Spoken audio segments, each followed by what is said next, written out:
Hello, good evening everyone. Welcome to our Institute of Global Professionals. Well, thanks for joining with us in this wonderful evening. My lovely audience, I am your host for the evening and my name is Sama. I am the head of ambassador and I'm the head of ambassador of IGP. It is my delight to welcome you all to our Institute of Global Professional free webinar. Thank you all for joining with us in this marvelous evening, and it is my humble request and pleasure to all of you stay with us till the end. For I am sure you all will have many takeaways and payoffs from this webinar. This time you can like and comment in our webinar. Don't forget to tag, share and mention your friends in the comment box. So let's start our program, learn together and work together. We believe that power is gained by sharing knowledge. Once again, I am Salma, core volunteer and head of ambassador in IGP. Every day, some new participants join with us, so I have to give a little concept about IGP. IGP is a leading online skill development institute with thousands of learners worldwide. We make it that able to use for every knowledge seeker to originate personality, more ambitious and make confidence to face any circumstance and develop on skills. We are interested with international recognition. We organize our webinars, training online offline courses assisted by best and trained speaker courses from all over the world and create a best learning platform for you all. Our mission is to empower people and enhance skills. We have already completed 158 webinars successfully. We expect that you all are getting a little bit benefited in personal and professional life, and we wish that you all are remaining with us in a long journey. Let me remind you again, don't forget to share, tag, comment, and mention your friends in the comment box because your attachment encourages us to do better and best service to our lovely audience. Our mission is to empower our youth, so stay with us by your support. I'm cordially welcoming you all. Today, we are presenting the webinar 159 on leadership in education with three speakers Dr. Baba, Dr. Ruby Bakshipurdi, and Martina Kosek. So let's start our program with IGP's mantra, Feed Your Skill. Our first speaker is Ruby Bakshipurdi, Dr. Ruby Bakshipurdi. With is the award-winning innovation educationist and founder Ray Academic Suite. Dr. Ruby is a highly acclaimed, powerful speaker on emotional intelligence and women empowerment in the global market. He is a recipient of many national and international awards for conducting successful workshops across the world in the United Nations, London, Bahrain, India, Nepal, China, Paris, and so on. Her condition towards education and society has been recognized by World Book of Records UK. She is serving as Honorary Vice President of Global Goodwill Ambassador, Chairperson, All Ladies League, Women Economic Forum, Ambassador Female Web of Change and Women's Watches. She has featured on the cover page of Elite Business Women magazine and Wow India. She has been interviewed on radio, TV, various magazines as a global inspirational educationist and Switzerland chairperson. So no more waiting. Please give a warm welcome to our first speaker, Dr. Ruby Bakshapurdi. Hello, ma'am. Hello, Namaskar. Thank you so much for wonderful introduction. Thank you. Really honored to be on this platform. I'm really enjoying all the adulation by already so many viewers. Constantly, it's going up and down. It's really very Yes, ma'am. overwhelming to see such a response. Thank you so much to you for giving such a great introduction and wow, welcome. We are really grateful having with you. Thank you so much, ma'am. Now you can continue. Thank you. Thank you so much. So, hello everyone from the sunny Switzerland. Luckily, we have a good weather, so I'm also enjoying a great time. And being in front of you, talking to all of you is already a great thing because it's all about how you learn and how you give to other people. And I'm really happy sitting here talking to so many of you, I really appreciate if you can pose as many questions. If you don't understand, keep writing, keep sharing so that I can make you understand in a better way. So, I'm an educationist in Switzerland. I have been teaching students in master's, bachelor's, and doctorate programs for business as well as hospitality. And it's really nice, especially when you're able to give information which can be beneficial to some people in some part of the world. I think this association is doing a great work. Institute of Global Professionals are really proving to be professionals in a way that they're sharing so much information which can be useful to so many of you. Thank you so much for constantly. I'm just overwhelmed seeing such a great response. So I'm really happy. And I really hope that you learn after you leave the session, you learn so much from all thought leaders who are going to be sharing what is important, especially right now during pandemic, because it's something wherein no one was prepared. The whole world was going through a situation of do's, don'ts, confusion, fear, not knowing where we are going. And it's during these sessions, it's important that we try to collaborate and learn from each other. Maybe something that is happening and is great at your end is not happening at my end. So I will be able to learn from you, and you will be able to learn from us. So, to begin my session, I would really want to understand what are the things which people face when they are going through the uncertainties or crisis in life. It's during that time we leave. Some people, we believe that some people will be happy, some people will be beneficial to give the do's and don'ts of something that can leave a great impact. And that is what is all about when we say clearly innovate, inspire, impact. These three I's are something, it's not like your iPhone, iPad, or iMovie. It is something which is long lasting, innovate, inspire, and impact. The tagline, which is really great because the more and more during crisis you have these things happening, people are happy to help, people are ready to give more information and be something that will definitely take you long way. So, to start off, it's important when we have leaders who are there to guide you, to share the things which will be very beneficial. So, to start off, the very first thing that I would want you all to pay attention is the five key qualities of a good and a dynamic leader. It's very important, when we say the key qualities, I just want to mention that loud and clear that any one of you can be a leader. Anyone, all of you who are listening to us, you can be a leader. But you need to see how you can make an impact in such a way that people definitely understand your ideas and they remember it for a long duration of time. So it's important when you talk about the big key factors which are important and understanding what goes best and what has a longer impact. It's very important for each and every one of you to understand the leader in leadership.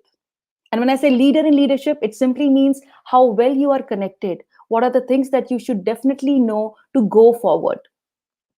The five qualities which I think are important, which every person should definitely go for or look in for, are number one, be ready for any kind of crisis. So that means you are ready to take the risk. You have to be a risk taker. Okay, I'm sharing my five. In the meantime, I want you to write what do you think are the five key qualities of a leader. So, one is risk taker. Second, be ready to change. That is, he or she would never be hesitant to change and go further. So that's also very important quality. That is, be ready to change. Hello, ma'am. Yes. Ma'am, your slide is not moving. Yeah. It's not moving. I'm just giving the introduction and then it's gonna move. Don't worry. Don't It worry. just freezed. Okay, ma'am. No, Okay, no, no. okay. It's not frozen. I'm just giving the five and then we are going to go further. Sure, ma'am. Sure, ma'am. Sure. All right. So the first one was be a risk taker. Number two, be ready to change. Number three, be innovative. Number three, be innovative. And number four, which is just go with the flow. Do not have a preconceived notion just because A leader is doing great, B leader is not doing great. So, how can I do that? I go further and become the power, become someone who is instrumental in bringing about the change. And last one, the fifth one, be innovative. You have to excel in the categories that you think are the best, not just for you but for others as well. Be innovative. And during pandemic, believe me, some of you must be wondering, how is it possible that someone can go through all these things gradually? During pandemic, when the whole world was going through crisis, I devised this 3E theory. Okay. When I say 3E theory, it was just to help people, just to share what I'm going through. It will definitely help you in some way or the other. And 3E is a very, very simple funda. As an educationist, I believe it is important. I give these tips to my students how they can learn faster. So when you say 3E, it's educate, empathize, empower. Easy to learn. The first five key qualities which I mentioned were something which were random from all over. You may remember, you may not remember everything. But the 3E, because of the factor of E, you will definitely remember. It's going to resonate with you. So 3E stands for educate, empathize, and empower. And the very first E, I'm going to tell you a little bit more in detail. During this pandemic, when we say educate, I'm not just talking about education in terms of academics. I'm not talking about education just in terms of whether you're learning bachelor's or master's or philosophy and things like that. Education is how you educate people for life skills. What is important for them? How it is going to have a stronger bearing for them? Educate them to be calm during some situations where they're not prepared, how to go about it. Educate them about small things here and there, which can have a long repercussion in the future. So during that time, there were some people, some of my fraternity from the teaching as well as from training backgrounds who were facing problems, because we are also used to having face to face interactions, face to face discussions, talking in the boardrooms, discussing in the training rooms. But suddenly all that stopped because we had to be practicing social distance. So when we say educate, it is not just in terms of telling them to keep distance, but even though you were keeping distance, all these doors open, which our professionals people are also doing, this great organization is also doing, by opening the doors of virtual learning. When I say opening the doors of virtual learning, it is how you can still learn. See, all of you are learning. All of you are, I'm enjoying the way you are writing and the way you are showing that you are listening by your constant messages. And that makes me feel, yes, there is learning process going on, even though we are connected virtually. Someone is from Philippines, Bangladesh, India, I mean, I see so many countries just popping up. It's amazing just to see how well we are connected. And I sitting here in Switzerland, so it's great. So when I say during that period of time, it was great because I had the opportunity to write my very very first book.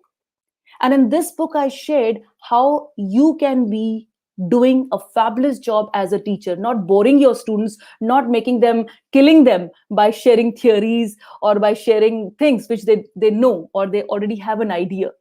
So all the things which I had been practicing during COVID since last 2 years, I wrote this in my book, which is how to engage learners in a virtual learning environment. Maybe I would have just loved doing it all by myself, not sharing it with the people, because I was doing it quite well. I had 100% attendance of my students. They had their cameras on. I could talk to them. I could interact with them. But then I thought, what is the use if I'm just having all the fun by myself? There's no party going on. There is no fun because others are struggling.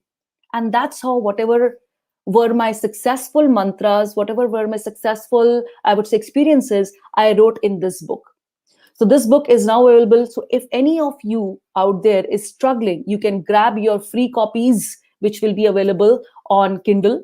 You can grab your free copies, and then there is a very nominal fee because I don't want to make money just by selling these copies or books, which are really the need of the hour. So it's available at a very, very nominal price on Amazon, which again, after the presentation, I'll share the link so that you can have a look and read the things which are very, very important, and a win-win for trainers, educators, for you as students, what you can do and what you shouldn't do. So it was my way of taking the role of a leadership at the point when everyone was struggling and everyone was going through a dilemma, what to do and what not to do. Moving on, it's always important to share and learn together, and that's what makes us more competitive in a healthy way. Bit of competition, bit of positive stress is always good. So this is what is going to make you successful and survive in a long run. And I think pandemic has really been a very, very strong lesson for each and every person sitting out there. This is another method, because I know sometimes it gets very boring when you're just listening. Like in the beginning, I was told, I think your slide is frozen. But it was not frozen. I was just saying because I wanted you to see what is going on. So this is another method which is called TED Ed. You can afterwards go on this teded.com. Some of you can already see. So this method is another great way of analyzing things instead of having a class which could be a bit boring, which could be something that's just going on and people are not understanding. I try to bring a bit of gamification and connect with my students with emotional intelligence, because the more you are connected, the reason I put my presentation off and I started talking to you is because I want to see what you are writing, how you are connecting, what you are feeling about what I'm saying to you. So I don't want that students are just seeing the theories or books. I want them to understand, and when they leave the room, they have those questions, they have those small cues which they will definitely remember. So it's very important. You may not remember small things here and there, you may not remember the theories what were taught, but you will definitely remember that there was Dr. Ruby who talked about gamification. That's another thing which I prefer and I do a lot in my classes. I always try to get a bit of gamification, because even if we are old, even if we are 40, 50, 60, or as young as 18-year-old, which is a wow age, everyone wants to be 18 all the time, you always want to play games, you always want to do things which you will remember faster, which you will make something that you will learn and you see the results very quickly. We don't want to be in that enigma, when are the results coming. So this is another thing which I do a lot with TED Ed and Kahoot. These are two things that I do a lot in my classes, because then learning is fun.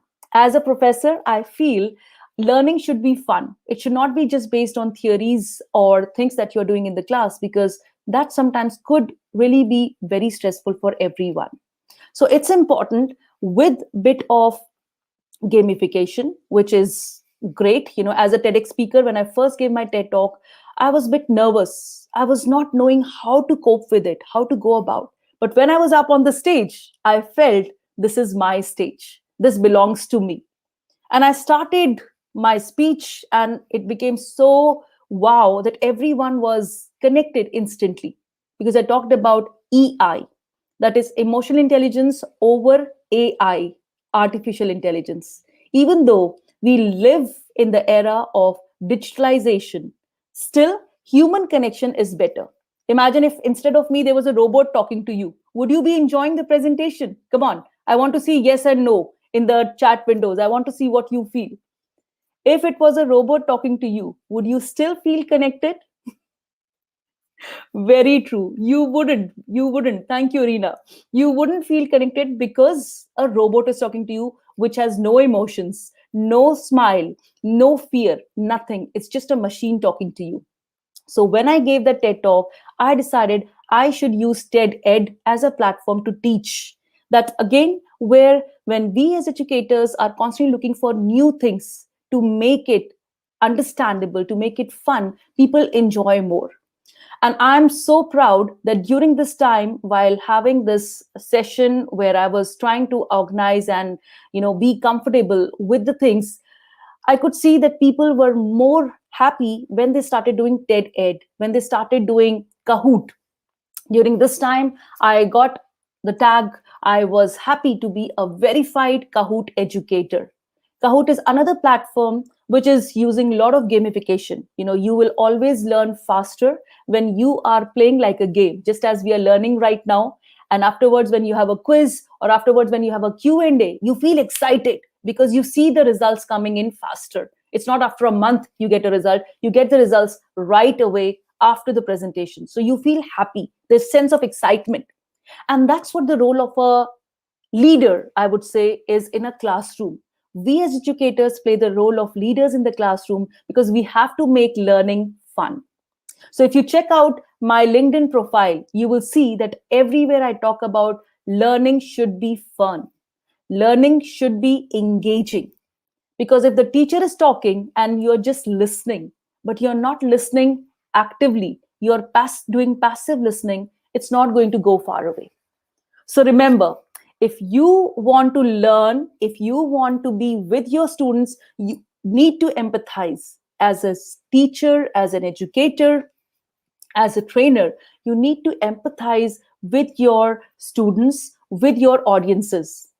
Empathize simply means, like, I'm sitting here and I'm thinking about you. I'm thinking, wow, you people are taking too much effort to listen, to be there at this point of time, investing your time. So I should deliver something that you feel happy and you carry forward with you. So empathizing is sitting in the shoes of the people. As teachers, you have to be empathetic and understand when people are watching the screens, they get tired. They feel their eyes are really going mad, your back is killing you, you're having headaches. So make sure as educators, give work to your students which is not too much. Do not overload or overburden them. Give the material, give the information that they learn faster and they're able to take it as it is. So try to have a good balance between the burden. I would not say burden, but I would say that try to have a balance between the work that you're giving to them so that they learn something and feel that it was meaningful when they leave the room. So empathize with your audience, do not overburden them, do not give them too much assignments, and make sure if there is someone who has not been feeling well, or if you are with a group of people who are from different nationalities, make sure that you are taking into consideration each and every person, not just people who are talking in front, or not just people who are all the time smiling and they're with you. Try to look for even the shy kids or shy students in the classroom who are quietly sitting in a corner. Try to involve them in your lessons as well by asking questions, by asking, what do you feel about it? Even if he or she is shy, it's okay. Involve them, because when you are giving that value to them, that I value you as my student, I want you to share your ideas, that empowers the student a lot, which is my last E, which means when you are in a situation where students are happy, where students are comfortable, you need to definitely make sure that they are okay with it and they enjoy it. So it is important, for each and every person that they are there with you, that they are enjoying exactly what is happening in that situation. So in a situation where your students are okay, you need to empower them in a way that will make them feel happy. To me, when I was doing these things, I never thought this was a surprise that started coming. When I maybe have given more than 200 webinars, workshops and sessions during the COVID. And this came as a surprise that I was featured as an aspiring educationist. I was featured on cover magazines of so many magazines as an educationist, as a person using gamification. And this empowered me even more to do my best.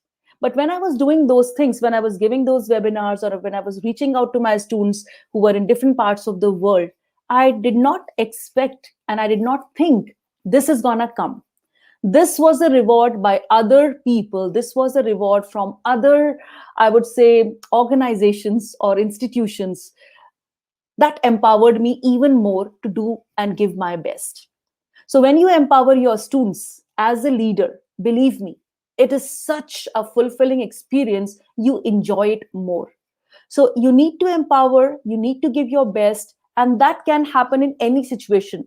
This was another magazine where they had 50 exemplary women role models in education. These are all wonder women across the world who have carved a niche during this period. And I'm so happy featuring here, if you can spot me right here. So this is a pride, when you're having things like this, that really makes you proud that, yes, I was able to do at that point of time. And this was another feature where I was portrayed as a award-winning speaker as well as educationist with a mission. And that mission is to inspire and innovate and keep on empowering my students, keep on empowering my followers so that they can give their best. And when I say followers, it's not the followers which is coming in numbers, but followers who follow the ideas that I want the world to know.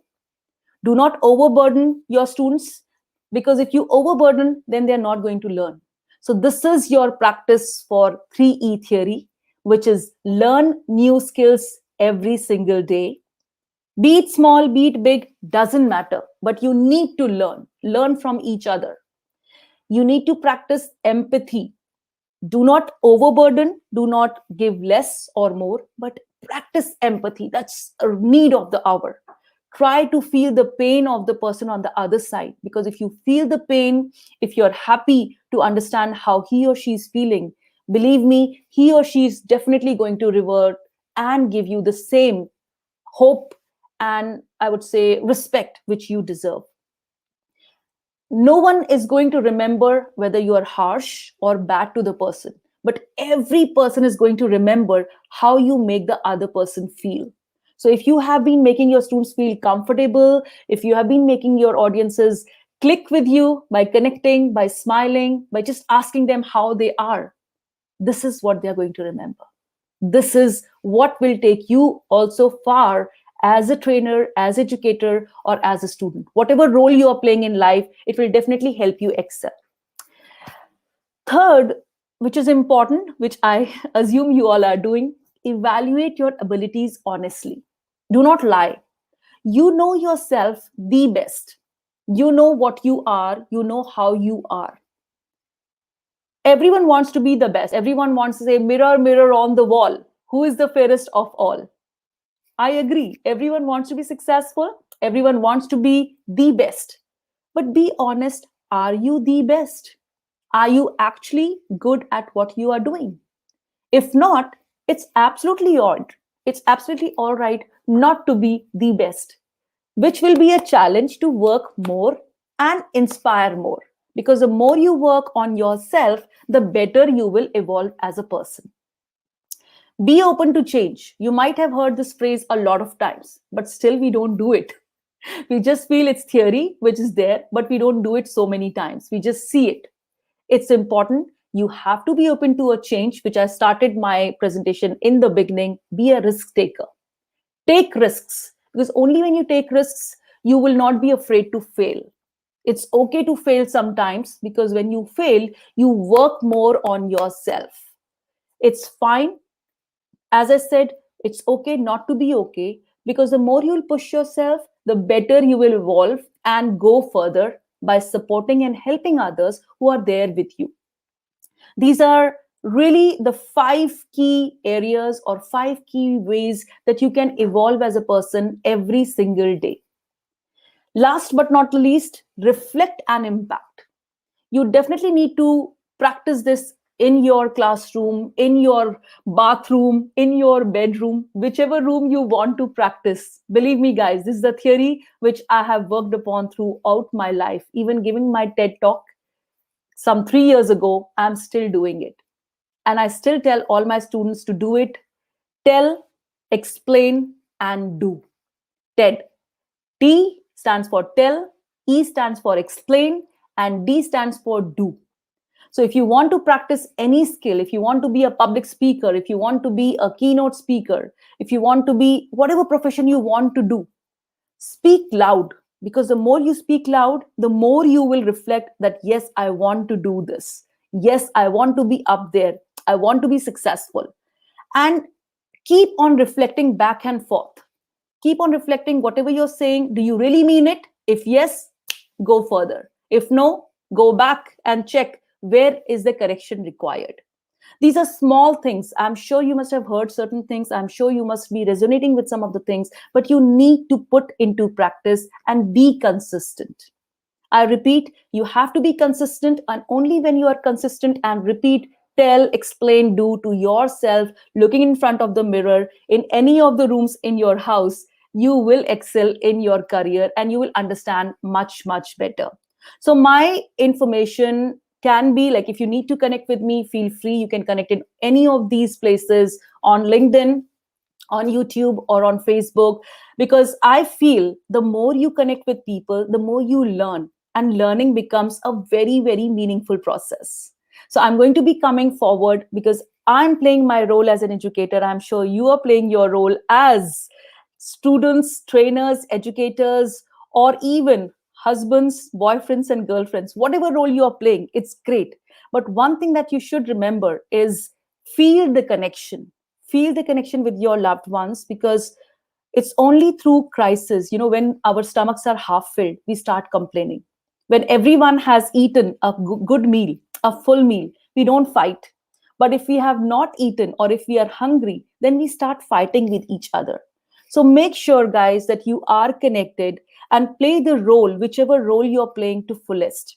Only when you play these roles to fullest, you will evolve as good human beings, because it's not just about leaders are not born, or I don't believe in the theory leaders are born. Just because I'm speaking to you so confidently doesn't make me a leader.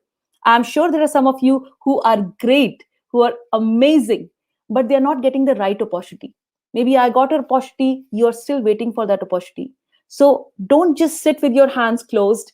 Keep your eyes and ears open, because you never know when that opportunity is going to knock at your door. Just wait and watch. Keep your eyes and ears open, because the more you do that, the more you resonate with people, the better you do in life. I'm definitely going to come forward. I'm constantly playing my role as an educator, and I'm going to come forward with tons and tons of masterclasses to help people like you in any part of the world. You can follow my website, you can follow my LinkedIn page. There, the information is going to come, so that you learn and make other people learn. It's all about learning, it's all about caring and sharing. The more you learn, the better it is, and you will definitely evolve as a person.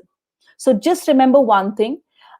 When someone is saying something, just don't go by what he or she is saying.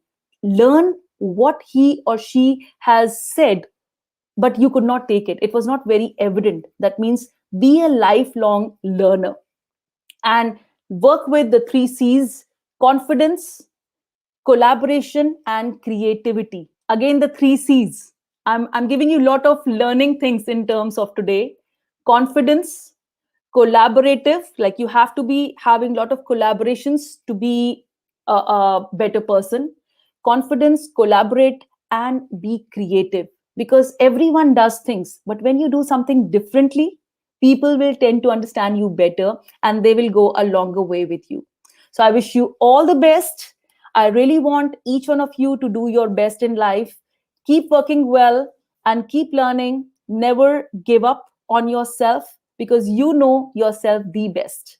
The more you do, the better it is for your success. So feel free to connect, whatever I can do to help you. I would be very, very happy to do it. And feel free, you can follow my YouTube channel, which is just my name, where you can learn and see a lot of motivational videos to inspire you when you're having your rainy days. All the best. Take care. Bye bye. Thanks, ma'am. We are really grateful to you for your marvelous presentation and giving us your valuable time. Your every words enlighten us with your pulse of wisdom. Learning should be you should be fine. Tell, explain, and do. Those three words. Your speeches so inspire us to develop our skills by learning. So and so much learning words you already told. Thank you so much for your marvelous presentations and inspirational speech. Thank you so much. Uh, it's time for moving our next speaker. Our next speaker is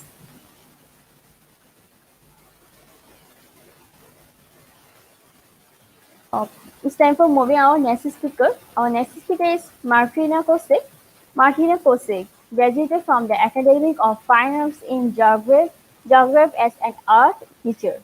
She worked in elementary school for 80 years as an art teacher. Last few years, in parallel with the schoolwork, she developed as a teacher according to the practical method of drawing. She opened the company's Full Potential Center for Development taught art and to the development of her job. She resigned from school and started working in her own firm. She certified instructor of first level in the matter of practical drawing and the country representative of this matter for Persia and region. She is also practicing expressive art therapy. She writes books and holds workshops in the field of art and art therapy. She is a mother of four children, successfully balanced private and business life. Due to the corona, the artwork of Jacquet, she started to work on online. The business is expanding and developing more and more. Please give a our next speaker, Martia Kosick. Hello, everyone. I'm Hello, Martina. ma'am. Yes, do you hear me? Yes, Yes, ma'am. yes, yes, You of are course. here. Yes. Hello, everyone. I'm so glad that I'm with you. I know some of you already because we were on the same conference. But now I will enlarge my lecture. Ruby finished with her presentation with three sentences. She told us to be creative, to be confident, and to be collaborate. So I will show you my method in which we enlarge our potential and we can work with deeper side of ourselves. I will show the presentation because it will be easier to follow the my meanings and my words. I'm not the best in English, but I will try to do my best. We can say that I will be good enough to transfer my information. So now I will share the presentation. Just a moment. Just a moment.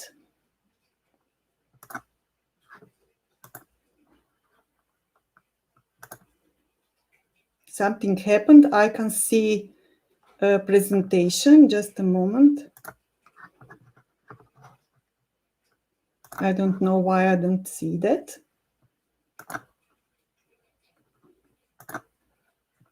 Sorry, I can't see now, but we already did it. But now I can see my presentation.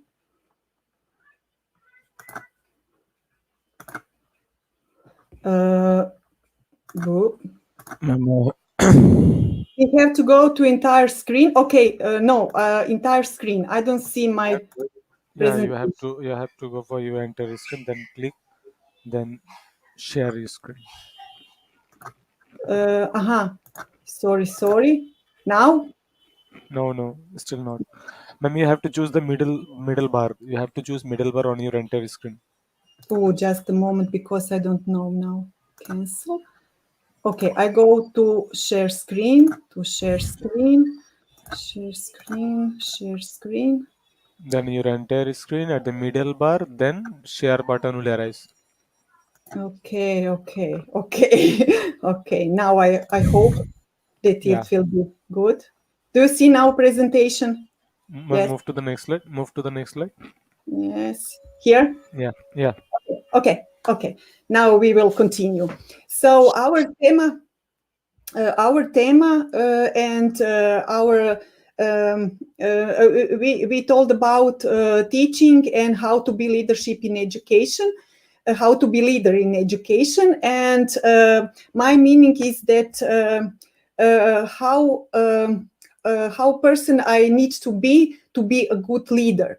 And my opinion is if I am connected with myself, with my heart, and I do all business and all the stuff in my world with the heart, that I will be connected with the source of my power, we can say, of my potential. And I'm very happy that I found one technique. It is one special kind of art therapy, we can say. It is one new kind of drawing, fractal drawing. And with that technique, first I do on myself. I clean myself. I clean the dirty, we can say, and some stress and trauma and wrong thoughts. And when I connect with myself, then I can live free. I can be power. I can be self-confidence. And from that point, I can work with other people, because if I'm in trauma, if I'm in stress, if I have problem, that I share that problems with others. But first, as a teacher, as people who work with other people, I think that everyone has to be good in their own skills, in their own body, we can say. So that's the way I will show you my presentation and my technique. So fractal drawing method is one new, we can say that it's new method of art therapy, and that is Russian technique. And I found it during one project in Lithuania.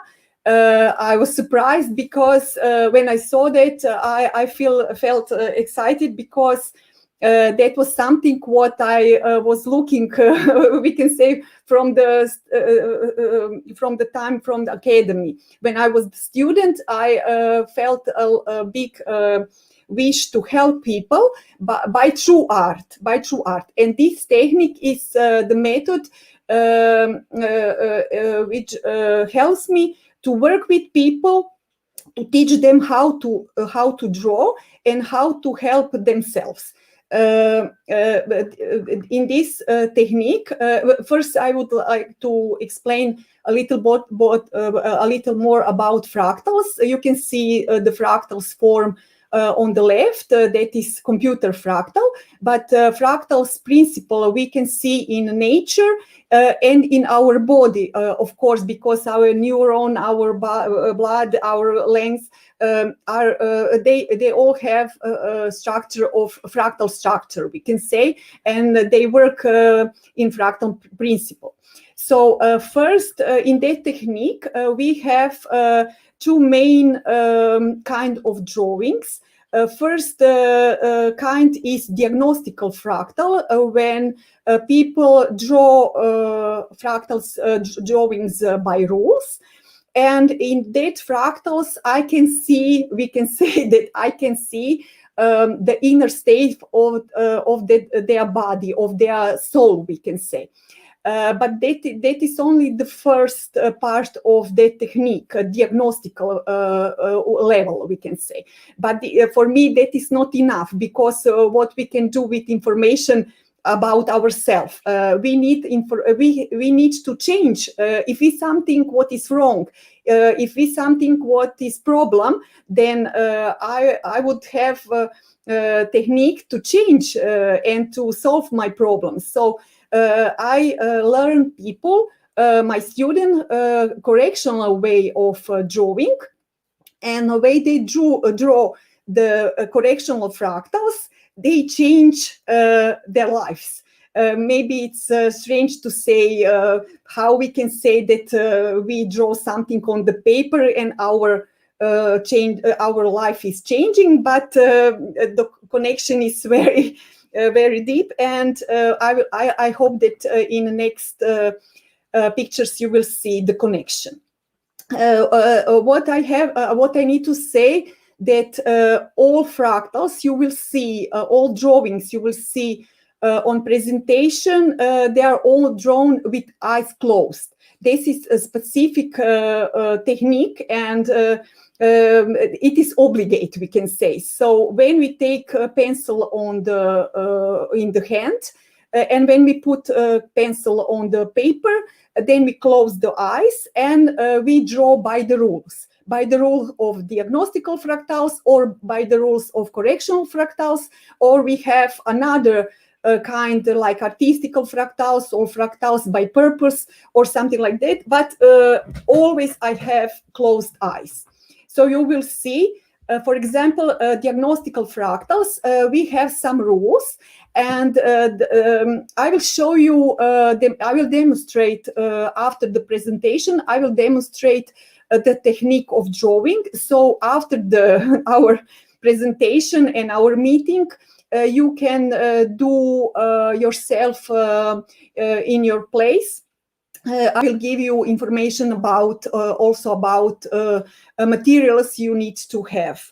So in drawing fractals, we always use A4 fractal and A4 paper, sorry, A4 paper, and we put in front of us in horizontal form. And we draw this kind of fractals in 1 minute.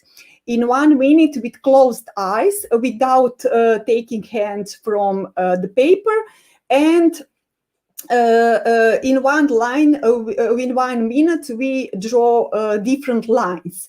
You will see, if you will try to do that, you will see that your hand always draw the same lines. So we can say that if I repeat and repeat the drawing, I will see that my mind is always the same. I'm always the same. And my handwriting, we can say, is always the same. But if we have some problems, then also the problems will repeat, or the bad thoughts will repeat. And there's the reason why we offer also correctional fractals and another kind of drawing to go out from our stereotype and we can say closed kind of thinking. So here you can see short rules of drawing, and these 3 fractals, we can say that the person who draw that fractals, also in colored, that fractals are more or less harmonic and balanced people, you know. So when the person is good inside, and maybe the person has only a few problems or little small problems, then usually fractals are big enough with good quality and proportion of the fields and nice bright we can say colors. But here I will show you, maybe this is also some kind of typical fractals, maybe people in some kind of problems, and here we can see more problems. And I hope that you I call that intuitional diagnosis, diagnosis with intuition, we can say. Lots of you don't know about art and maybe colors and lines, but your intuition can tell you what you see. Do you see some problems? Do you see some confusion? Do you see some fears? Do you see some hyperactive child here in, or small self-confidence, you know? Everything we see in the line, so we can say in the line, by the line we can see state in the head, in the mind, and by the colors we see we can say emotional state, and every colors is for one field in the lie, we can say. So of course I need to if you would like to know that, you need to go to the school, fractal school, to learn how to read those fractals. But I already told you that by intuition, by heart, you can see these fractals, and you can feel the energy, the soul of that people without some knowledge. So I invite you to try at home and to draw these kind of fractals and to look on yourself, look yourself on the paper, because we can say that that is the person on the paper, you know. You can see, what do you think about you? you can give you also to your students, to your kids, to your parents, of course, and you can see what is the connection between a person on paper, we can say, and person in a real life. These are diagnostical fractals, and that is the first step to show what I am, what I have inside me, and in that fractals, I can see potential, what is good, what is the potential and talent of the person, but I can also see the problem. The next step is correctional fractals. Of course, sorry, I will just shortly show you how we read that. We read it in this way, that we have three kind of sizes, and we in diagnostical fractals we would like to see how big is fractal. And every drawing gives me some information.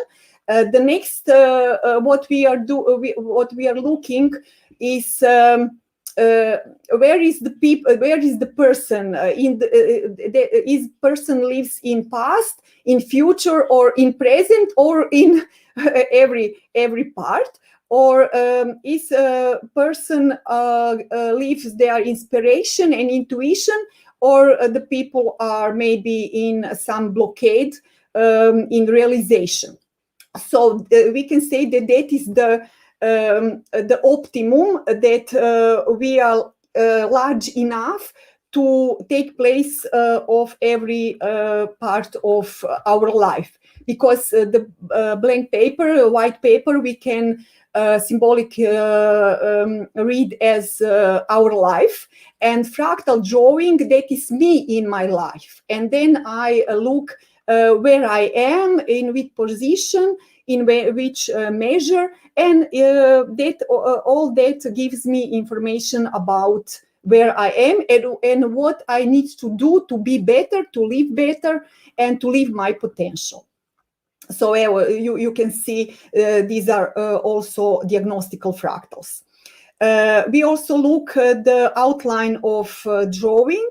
So we have closed one and open one, and also that means something. It gives me a story about information about people, how they are, if they are closed or they are open to the world, to the people, and so.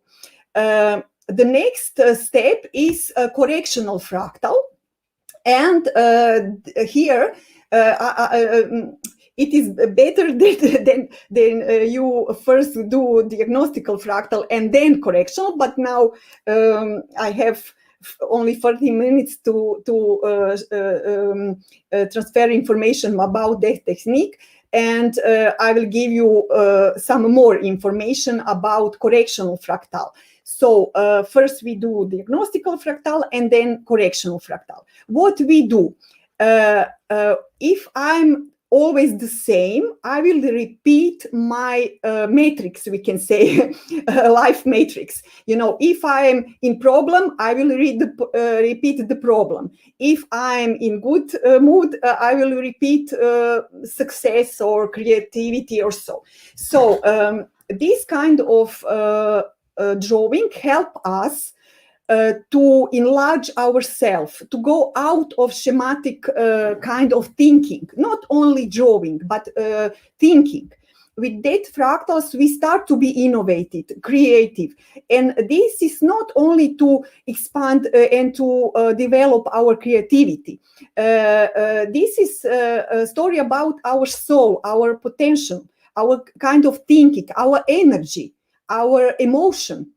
So the task is to draw always the same, always the different elements, always the different form and shapes, and to change the colors. Because every colors is one part of our life, and we need to be good, to love every color, each color. Not to say I don't like a blue color, but I like yellow. No, every colors is some part of my life, and I need to love all colors, all tones. But here, if you would like to draw this kind of fractals, you need to follow one big rule, we can say, and that is here that when you take dark colors, then put dark colors only in the little small fields. That is the way how we change our emotional state, because you see here we have dark colors, and we can say dark colors are some dark emotion in our life. Light color, bright colors are some light and a nice emotion is our life. This color, middle color, we call them middle color, is our life, we can say. That is middle. They are supporting colors. But when you see these colors and these fractals drawing, you will see that I always put dark color in the small fields and light colors in the big fields. And through the eyes, the information of colors goes in my body, in my brain first, and then in my body. And if I do the cycle of those drawings, little by little, I start to change my colors of body, we can say. So we can say in diagnostical fractals, my color palette is in one. I can't. I miss the word, but when I do the diagnostical fractals, I can see my colors in that moment. But with correctional fractals, I change my colors, but not only the colors. I change colors on the paper, but the brain has information that it has to change something in the body. And if we repeat day by day, this kind of drawing, after some time, people told me, and I felt it myself, that something is changing. Some light come in our lives.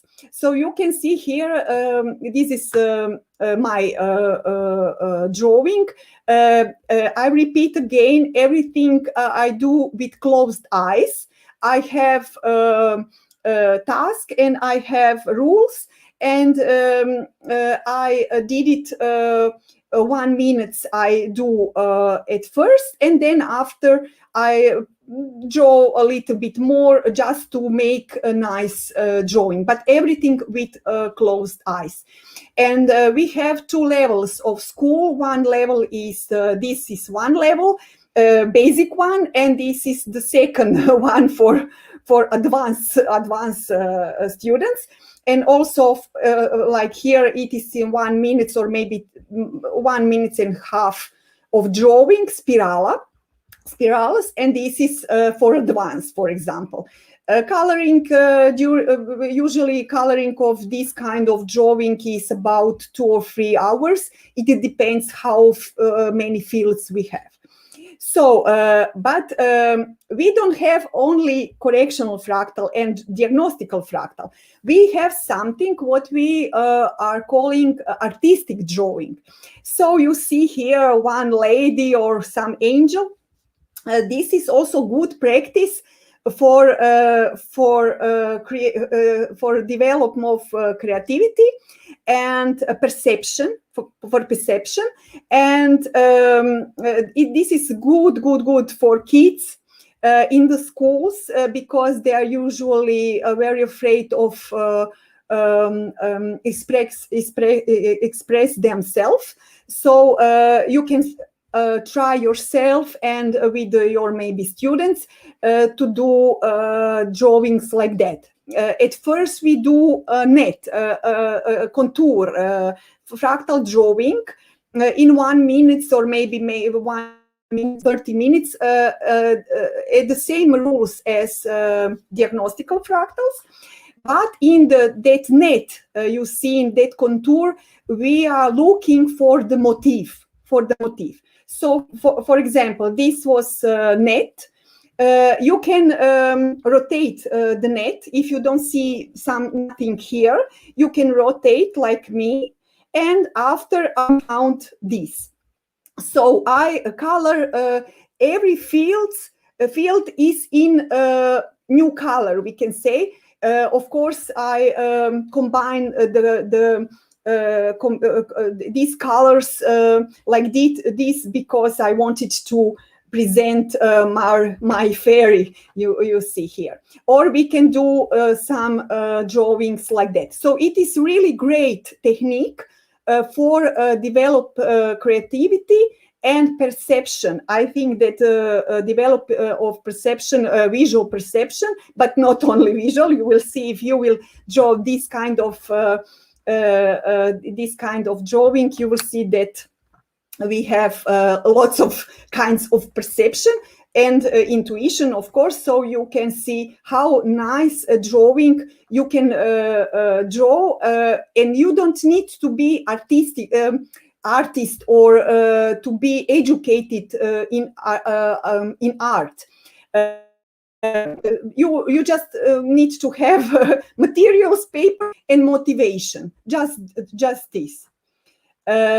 Or we can also do these fractals as motif. So I did it also with eyes closed, but I in my head I imagined that I drawing a tree or some church or my house or something like that. So this is the kids drawing. You see that kids also draw very nice. We work in kindergarten, in schools, high schools with students, but mostly we work with elementary schools, and we have a really great success with attention, handwriting, self-confidence, and so many things. Only this is technique with. We don't develop only creativity. We develop lots of things with that kind of drawing. You can see here, this is the story of brain, neuroplastic of the brain, neuron, and I don't have time to speak about these things, but I will. This is for me is one technique of the future. I think that from now from now further, we will discover the meaning, deeper meaning of that technique, because it's based on function of the brain. So I study now, and I reach for the information. I will go quickly now because this is the author. This is me. I work a lot. I worked at school for 18 years, and then I quit the job because I started to work with people, and now I work only this with other people, with kids, in group, individual, with parents, so we were in prison, for example, in hospitals. So with that technique, I think that we really can work with lots of different kinds of people in different age, from 5 years to 92. The oldest lady was 92. So I think that everyone who wants to draw can draw. So we have some books, and in English, of course. So if you are interested, you can write me. And during the Corona, I thought, what will happen with me and my job, and so. But it was so nice to see how many people wanted to draw, And lots of people told me that this technique helped them to pass the crisis of Corona. So we helped so many people, and I teach people to become teacher.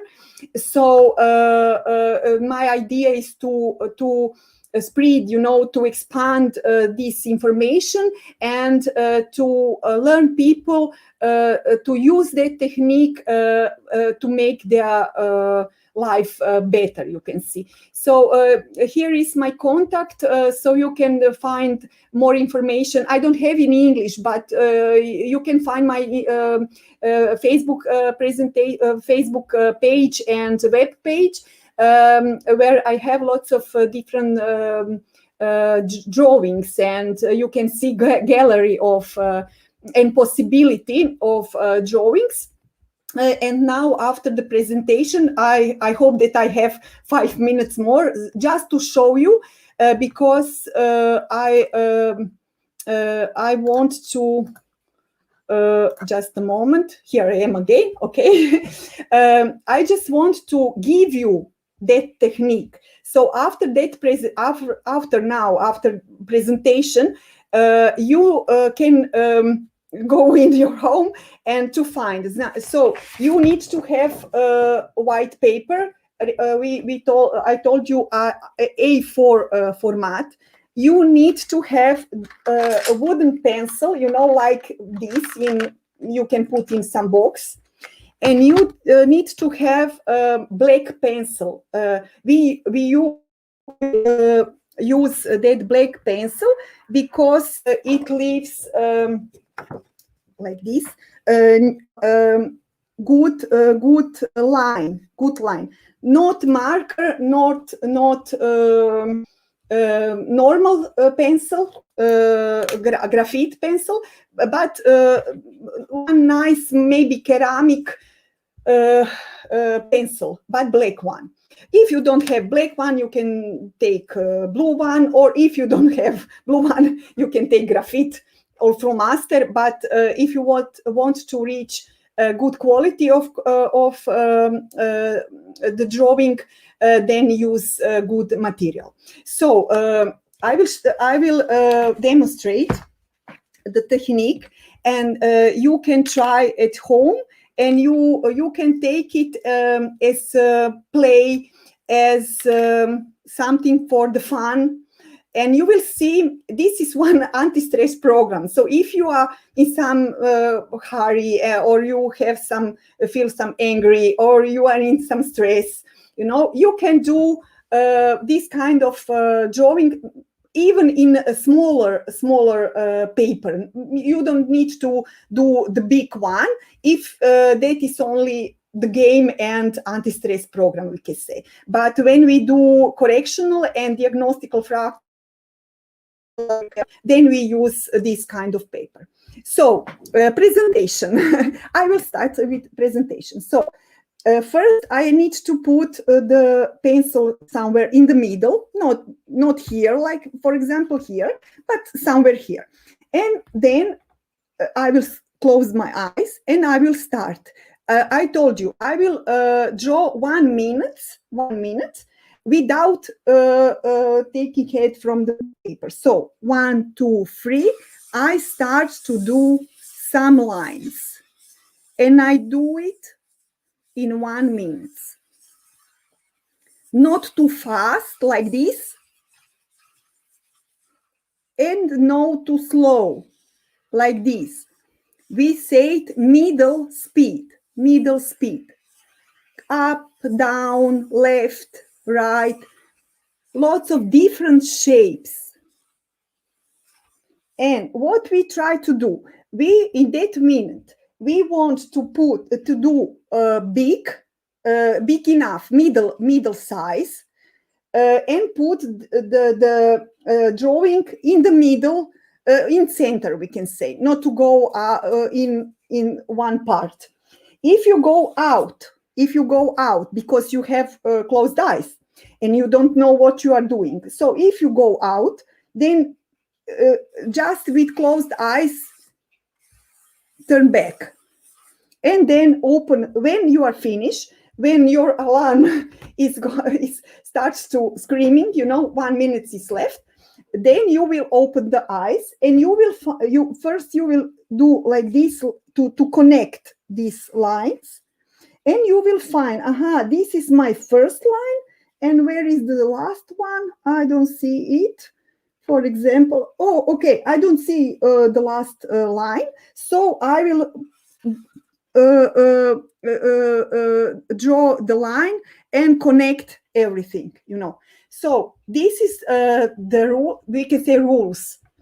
Some we need to have some phases and rules because we need to get information from you. That's the reason why we need to have rules. So this is the kind of drawing, and then obligate is to hear the date or something. You can write something just to remember the position of the fractal, because if you change the position and rotate the paper after the drawing, this is something, the meaning is different.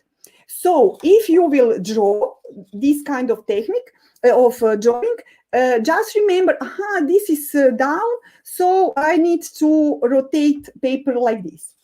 After that, just remember, you have the pencils, crayons or wooden pencil. What I will do, with closed eyes, I will take one pencil with closed eyes. You will take pencil and you will start to color the drawing. You need to draw one field. That is minimum. You can't say, I don't like this pencil, I will turn back color in the box. So you can draw, you can color maximum 10 fields. I'm in a hurry now, and so this is not so nice, but you need to do it nice, with pedantno, to do it best, your best.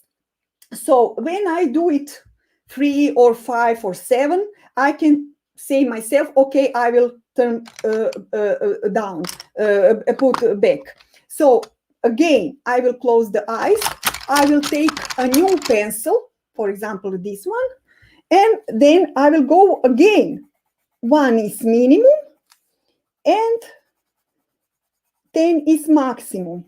And don't put the same color near. For example, if I put gray here, don't put gray also here. We don't do that. Rules are that one colors I spread, like, for example, I will put orange here, here, and for example here. And this is kind of coloring. And we do it like this till the end. When we finish the drawing, then we are finished. And this is diagnostical fractal. And if you want in diagnostical fractal, just remember this. In diagnostical fractals, if you want, if I take dark color, for example, I can put the dark color in diagnostical fractal. I can do that like this in diagnostical. In big and middle and small fields, I can put dark colors, because in that kind of colors, I draw like I want, like I feel, like I like, But if we do correctional fractals, then, for example, if we do small one, for all of you who will do the small one, like diagnostical, in 1 minute, you will do like this. And we will say, in 1 minute, I did this. And then what will I do in correctional fractals? I won't quit the job.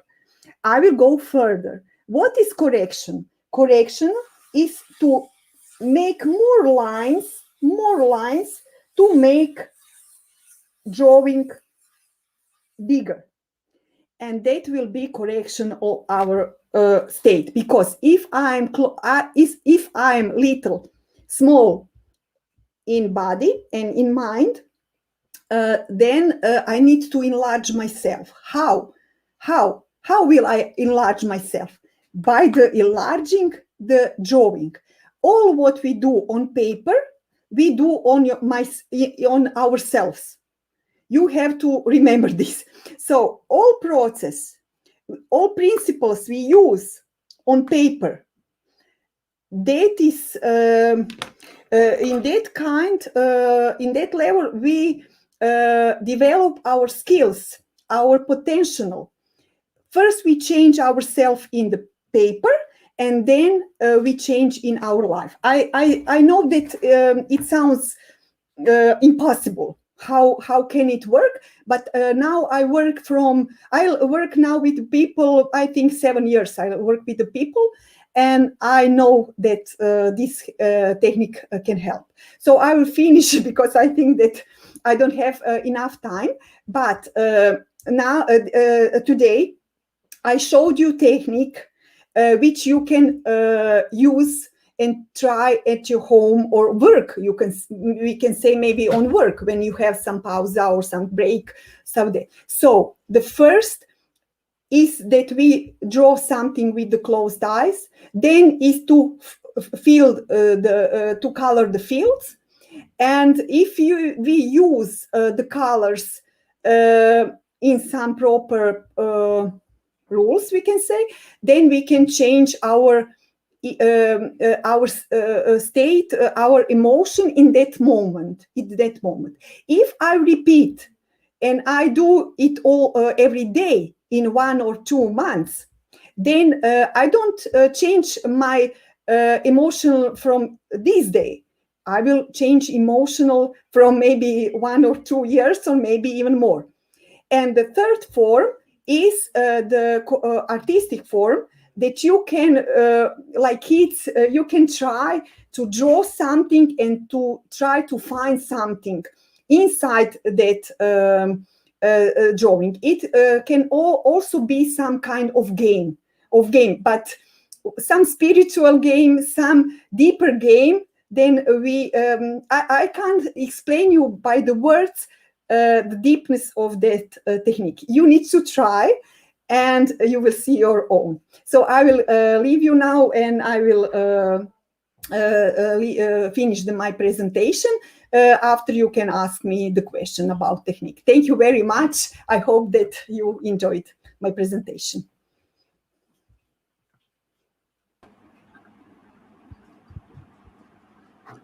Thank you so much, ma'am. What a lovely and super presentation. I believe that you are able to give a beautiful insight on this topic, and the participant got the important takeaways from you. Thank you so much, ma'am, giving Thank your you. valuable time and sharing your knowledge in this wonderful evening. We are really great for having with you. Thank you so much, ma'am. Okay, bye-bye. Bye all. It's time to move our next speaker.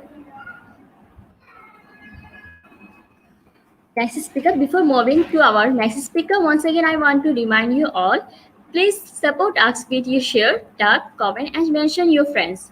We will give the e-certificate link in the comment box. And if you will face any problem, you can collect e-certificate direct from our website www.eduigp.com. And after collecting your e-certificate, don't forget to celebrate with IGP by checking. Our next speaker is Dr. Babla Fatri. Babla Fatri is a sustainability expert who is a founder and managing director at Major Environmental Management Service Limited. Myojo is an advisory services company offering services that promote the protection of natural resources and respect for the planet in line with the universal adopted values advocated under the Sustainable Development Goals Vision 2030. She is an international registered auditor with Master of Science She has shared her sustainability insight at various scientific knowledge sharing national and international platforms along with publication in scientific journals. She has honored with the SC Association and Advancement of Science Award for an outstanding MSc degree for the best research across of South African universities in the Faculty of Science in that year of the graduation. She is a multi-awarded winner from various highly estimated organizations to name a few. She has a regional winners such as Africa Most Influential Women in Africa. In the arts culture sector, professional services and later a regional winner for SADC South Small and Medium Enterprise Sector 2019 to 2020. She has also been recognized by the Harnell International UK as the International Environmental Achiever. She is also an author and a poet who uses poetry as a voice to challenge certain unjust practice or norms and advocate for shift within the various socio-economic development thematic areas. She supports organizations to build their sustainability profile and reduce their carbon footprints. She is dedicating her time to spear healing, science sector successions planning, and unlocking human capital value of mentoring as a founding member of Major Growth and Development Institute, a non-profit organization dedicated to reducing youth unemployment. Her vision has supported several scientists to attain their professional scientific registration. So, please give a warm welcome to our speaker, Babla ma'am. Hello, ma'am. Hello. Thank you so much for that wonderful introduction. I am just sharing my screen right now. Yes, ma'am.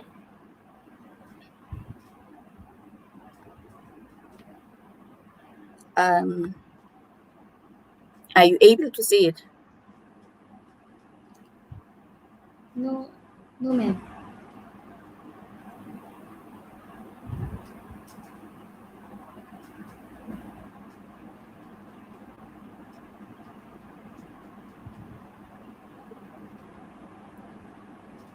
I have just...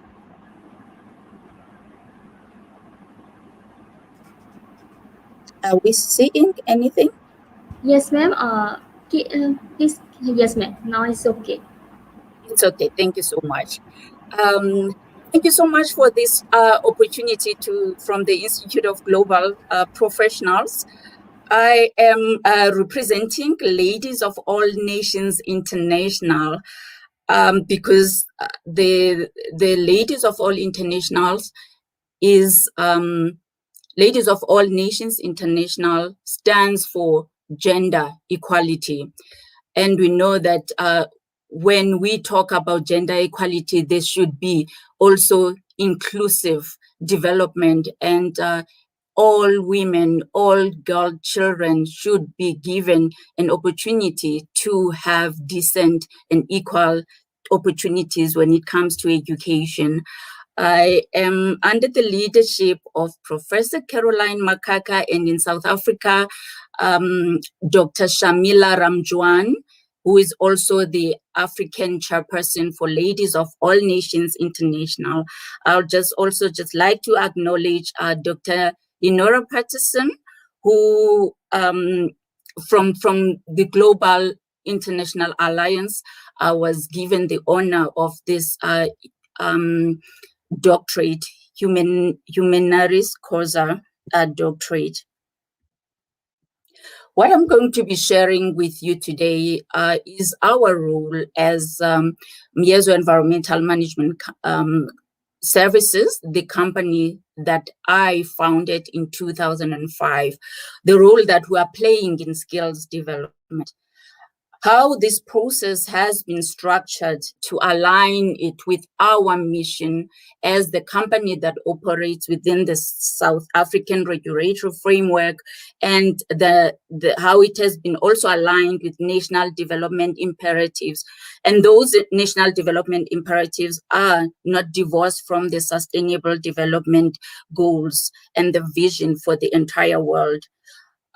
So as we are doing the skills development within our company, we are taking cognizance of the key development challenges, ensuring that we reduce poverty, we eliminate or reduce inequality, and create jobs for people so that we can reduce unemployment.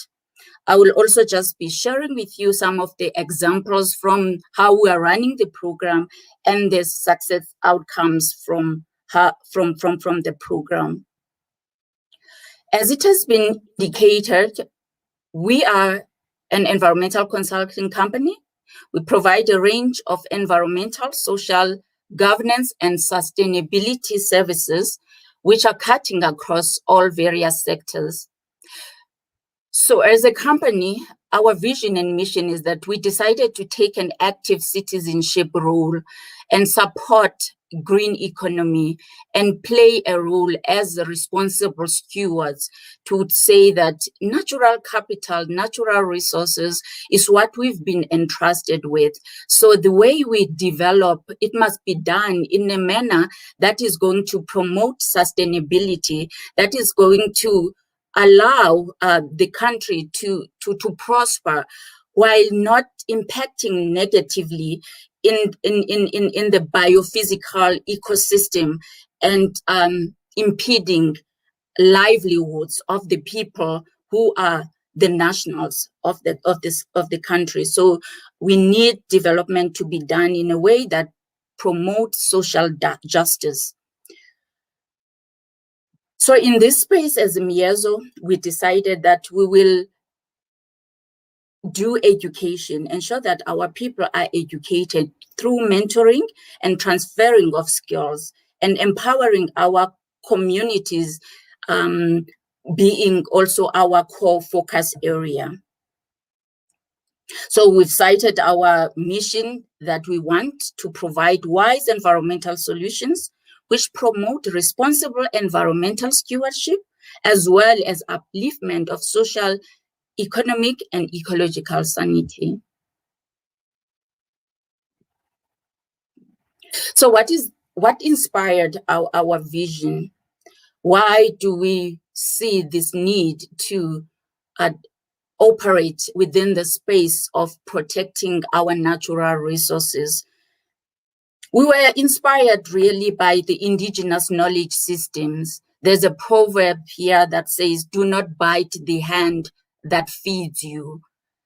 In this instance, we are the global community. Our natural resources enable us to do whatever developments that we are undertaking. There's another proverb that says, do not turn your back on the sea. This one, literally, you go to any village or community where there is a sea, the way you even structure your office, you will not have your back on the sea. So that is a sign of respect and acknowledgement that from the sea we get our fish, so we live, our livelihoods are protected by this natural resource. There are interlinkages and interconnectedness in the way in which we develop. When you affect another component of the system, the whole system might collapse and affect the other one. So we decided that it is important that we must value natural capital and to lead the thought process in the development agenda and decision making that puts that at the forefront. Because at the end of the day, if we have polluted rivers, people who drink that water, then it affects one of our key agendas, that we must have societies that are healthy. When we have no water, we don't take care of our biophysical environment and our natural resources, there would not be sustainable development. Because if you issue a mining right and you don't issue a water right, that development will not progress, because we need water for us to do mineral processing. For example, if we use the mining industry as an example, then there will be no livelihoods. If that development does not proceed because it was impacted negatively by the loss of a natural resource. So with no jobs, there is hunger. Then the poverty, that is sustainable development goal number 1, that we are all as a world trying to eliminate, that will not succeed. We were also just inspired by the United Nations Environmental Program. They have published a report that is called Making Peace with Nature, a scientific blueprint to tackle the climate, biodiversity, and pollution emergencies. We have defined that we are existing within a global environment, and our natural resources and the biosphere feeds and enables economic development. And with enabled economic development, then we're able to tackle the sustainability development goals. Number 1, no poverty, no hunger, reduced inequality. All those depends on the economic engine, and that engine becomes the natural resources. This is just illustrating what I've just indicated right now.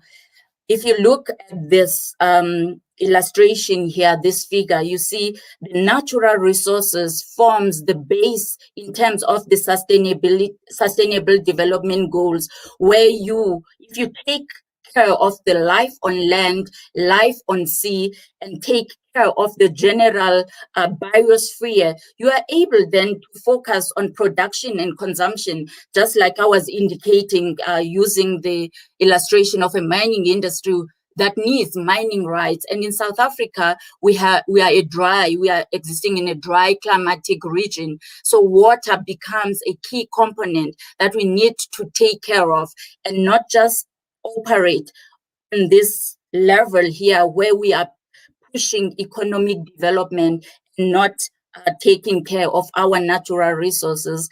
And from there, that production and consumption, then we have livelihoods, thriving communities, and we are able to promote social cohesion. This is just illustrating what I was just indicating right now. If you're focusing on the after biodiversity, and now you will have thriving production and consumption, where we will have all these infrastructure you are able to drive, making sure that people have clean water and sanitation, that there is affordable clean energy, that everybody has decent work and economic growth, that you have sustainable partnerships, and you are having collaborations that are enabling you to thrive in this pillar, and that then enables you to achieve the top component where you have equality, where you are reducing all these inequalities, where you are able to attain the biggest one that the world has identified, that we do not want any poverty. So as part of what we are doing in skills development, we're using our space that we're operating in terms of ensuring that the natural capital is protected, and providing platforms for our people to get the skills. We transfer knowledge, we equip them, we capacitate them, we create job opportunities, so that we can, at the end of the day, work together to eliminate poverty. So what are the services that we are offering? And I'm indicating this because I want to show you when we are transferring skill and mentoring these graduates, which we are mentoring, these are all the development components, or the pillars within the natural capital space they are able to be exposed to. We offer environmental management, impact assessment, to ensure that the development, they get environmental authorization. So we support decision making by providing the reports that will capacitate the regulatory authority to make those decisions. We also provide environmental awareness and capacity building, whereby when people have received all these environmental authorizations, we support them to be able to meet the conditions of those authorizations. We have environmental engineering solutions, whereby we will have our engineers will design some of the pollution control dams, for example, that will be needed to ensure that pollution is minimized within that development area. We provide strategic insight in terms of environment, social, and governance, where we work with the developers in ensuring that the natural development and natural protection is part of the business strategies. We also do work with our law enforcement officers in ensuring that we do auditing and monitoring and help the developers to get an indication of how they are performing and suggest corrective measures. So we do the entire value chain of environmental management. I mentioned impact assessment to ensure that we do not pollute, and help to design country sustainability reports and closure plans, whereby we support companies to plan with closure in mind. So when we are enhancing skills within our company, all these mentees, they get exposure across these various dimensions of sustainability. We are doing this through an non-profit organization, Miezo Growth and Development Institute.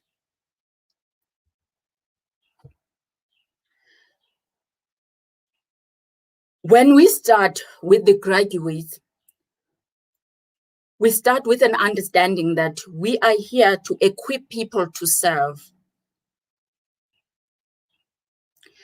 Therefore, when they join us, we help them as well to identify the role that they want to play within the society in making a difference. We help them to understand there's a spectrum of opportunity to serve, which when we look, we use this sustainability framework, you either would be serving through people, the planet, or the economy. There's a social pillar, there's an economic pillar, there's a biophysical pillar. We are operating in this biophysical pillar, while as well these are interlinked though, because we are supporting development. We are also empowering communities so that they have a voice in the developments that are happening in their backyards. So we operate within this sphere. So we support them to identify where they would like to focus so that they can be equipped to serve optimally and identify the skills that they need then to contribute within that particular pillar. So as we are enhancing human capital, we take cognizance of King 4 in terms of governance, which says that the human capital is really the key if we want to drive effective control, ethical leadership, legitimacy, efficiency of any of the entities that you will be operating at when you have been equipped with the skills that you want, so that you can be able to contribute in the space that you have identified for yourself. And that is aligned with your calling, with your purpose, which is what of some of the things that we help our mentees to identify. So if human capital is key to drive any development agenda, then we need people to drive the vision within any sector. We need talent, and we need to manage that talent. We need to upskill people so that they can contribute optimally. We need to identify what skills are available, do skills audit, and identify the shortcomings. As we are doing this skills enhancement within our company, we make sure that as well we align it with the Sustainable Development Goal, as I have indicated. As well, South African National Development Plan, the mission is inclusive and equitable quality education. No exclusion should be happening based on gender, economic, and social status. This whole component of the skills within our national South African context is regulated. There's a regulatory framework that governs this skills empowerment. So the space that we operate within is regulated. And we all know that South Africa has a history, and its history in terms of apartheid necessitated that there should be leveling of the playing fields. And this is engraved and is decreed in the law. So our history of segregation was such that some segments of or groups of society were not deemed to be good enough to contribute in the economic growth and development of the country. There were designated groups then which have to be prioritized now so that we regress the imbalances of the past and undo with these unjust practices. So this is the regulatory framework that we operate within, the Skills Development Act, that is enhancing the skills with a focus on those designated groups as well, to make sure that they are given equal opportunities and are capacitated and their growth is facilitated so that they can keep up and catch up on their counterparts. There's Labor Relations Act, which deals with human rights pertaining to the working environment. There is Employment Equity Act. I also I just indicated that it was important that the playing fields must be leveled. So the employment equity focuses on promotion, ensuring that every entity or organization has a balance in that reflects the population demographics within which they operate, so that you don't end up having the scales that are not balancing, whereby you have a majority of the employees not being reflective of the demographics of that area. We also have the broad-based Black Economic Empowerment Act that also acts to undo these past injustices of inequality. So I'm just indicating this to demonstrate that when we do what we are doing, we're operating within this regulatory framework. So if we have to succeed in all this vision and this regulatory framework, its objectives, then we need to facilitate the growth and development of these designated groups. We need to skill them. We need to empower them. And so that we do not set people up for failure. They need to be able to compete, to operate within those positions within which they operate within the various sectors. So as Miezo and Babalo personally, I operate within the succession planning space to ensure business continuity. So we're mentoring and coaching and providing transfer of skills so that the young stars, as they graduate, they are given the professional skills that they need so that they can be registered professionals and as such be able to take over and these organizations in the future as part of succession planning. We are also operating within the active citizenship role that we have identified for ourselves. South African president put it out there, a word to everyone to say we must volunteer and say, send me to Mamina in Xhosa, send me to Mamina in Zulu. And there is Green Deeds program as well. All these are about active citizenship, whereby the citizens must take it upon their hands to support government to ensure that we create and design the world that we would like to see. As the world, we are committed to reducing our carbon footprint. South Africa has ratified and is signatory to the United Nations Framework Convention to combat climate change. We have a commitment to keep average temperature rise below 2 degrees Celsius, below pre-industrial levels, above pre-industrial levels. Excuse me there. As we do all this, we need to be applying sustainable development goals and be mindful of key development challenges, which I had mentioned, like poverty, unemployment, and inequality. Education, Sustainable Development Goal number 4, is one of the things that we had to reflect on before implementing this program of skills transfer, ensuring lifelong learning opportunities for all, ensuring equity, inclusion, and gender equality. I've been mentioning that. Ensuring effective learning and acquisition of relevant knowledge and skills and competencies. Ensuring the relevance of learning in terms of vocational and technical skills for decent work as well as global citizenships. Understanding that we exist within an interconnected world. So these are the areas of intervention. This is how we do our skills, skills development. We do skills transfer. We have a coaching program. We have internship program. We have an integrated workplace program. When we do the integrated workplace, we partner with the institutions of higher learning.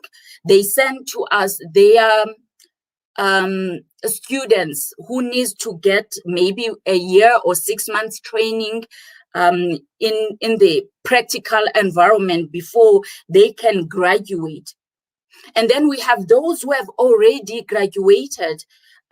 Maybe they have their master's degree, but they know how to apply that theory. My fellow speakers here, Dr. Ruby and Martina, were touching a lot on this to be able to apply our knowledge once we've received those qualifications and using different tools in which to make all this learning fun. And then there are others who are not coming through the formal institutions of higher learning, but are coming through the Department of Science and Innovation or National Research Institute or Human Resource National Research Foundation and other research institutions, statutory bodies within South Africa. So once we get the interns, it doesn't matter which program they came through. This is just illustrating that we can either do skills transfer with them. They have already graduated. They just need to do application, or it's integrated workplace learning, or it's an internship program that is focused and is done maybe in line in partnership with the National Research Foundation or Department of Science and Innovation. Or we have mentoring program where we take some of the employees and mentor them in areas where they need to improve their skills.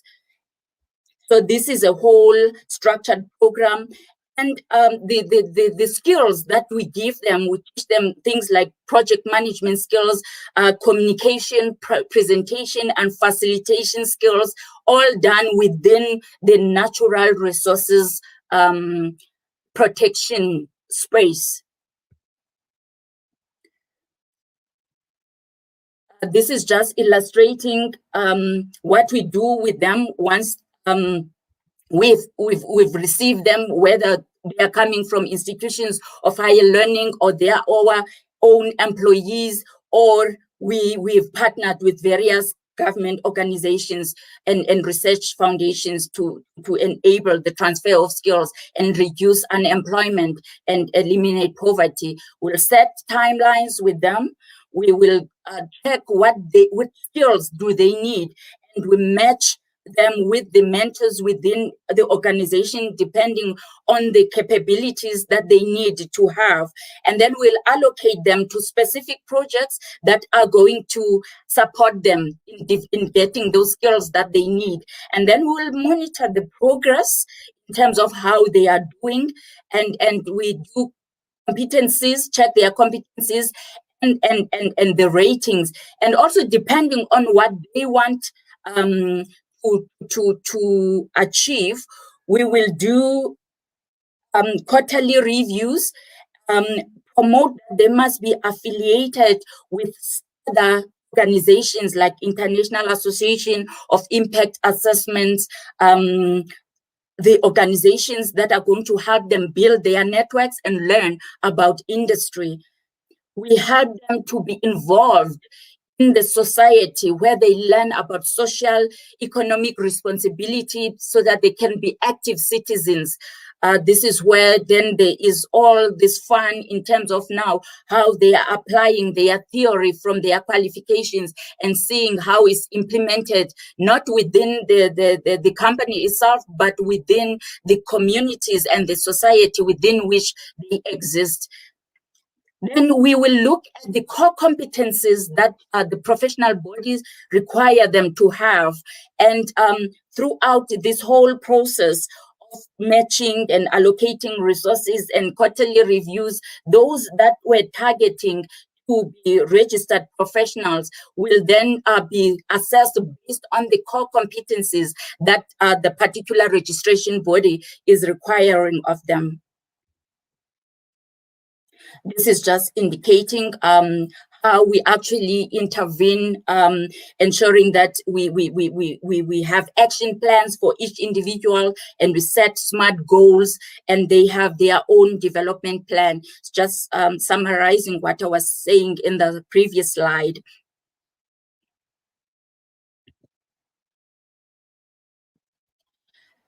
So learning becomes fun, as Dr. Ruber kept on emphasizing. This is what I was mentioning, that we partner with National Research Foundation, Human Sciences Research Council, or Department of Science and Innovation. And we are doing this through the Miezo Growth and Development Institute, that is a non-profit organization, public benefit organization. So we will actively engage them in each and every project. They will have a mentor that will help them to be able to apply. We also operate within the geospatial planning space, where they will be empowered to be able to read maps, to take coordinates on site and come and interpret and analyze and make sense of what you are seeing, and how what you are seeing then will be translated into an impact in terms of how the development will impact the particular society. We also help them to have a global perspective in the application of theory. Here we have Lihlohonolo Mashiho. She was given an opportunity to go and be part of the Mining Indaba, which is a global a conference that is held in South Africa yearly. We help them to be able to collect data, validate that data, look at the sources, check what you have seen on site and validate it against other credible sources, analyze the data, report on the data, make presentations and recommendations.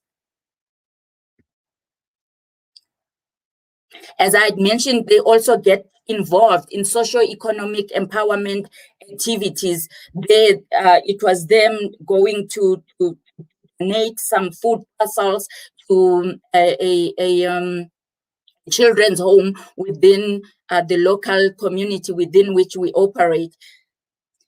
They also go and empower students, go and tell them about careers, how they can choose various careers within the green economy sector.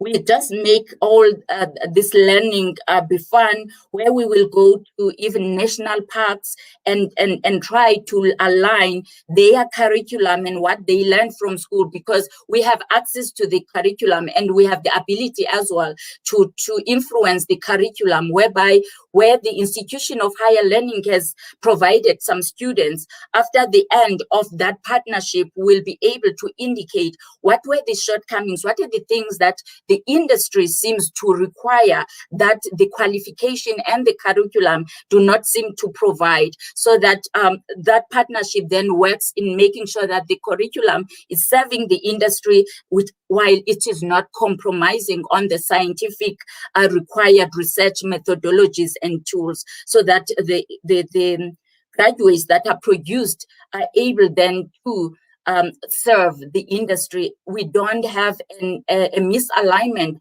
whereby we have graduates and yet we say there's high unemployment because the industry do not see the value of the skills from the graduates that are recently qualified.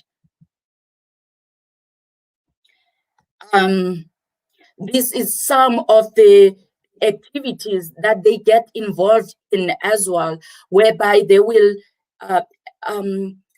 facilitate public participation, engage with government officials, whereby we go and have meetings with the government authorities, present the reports that were being produced, so that informed decisions can be made based on those.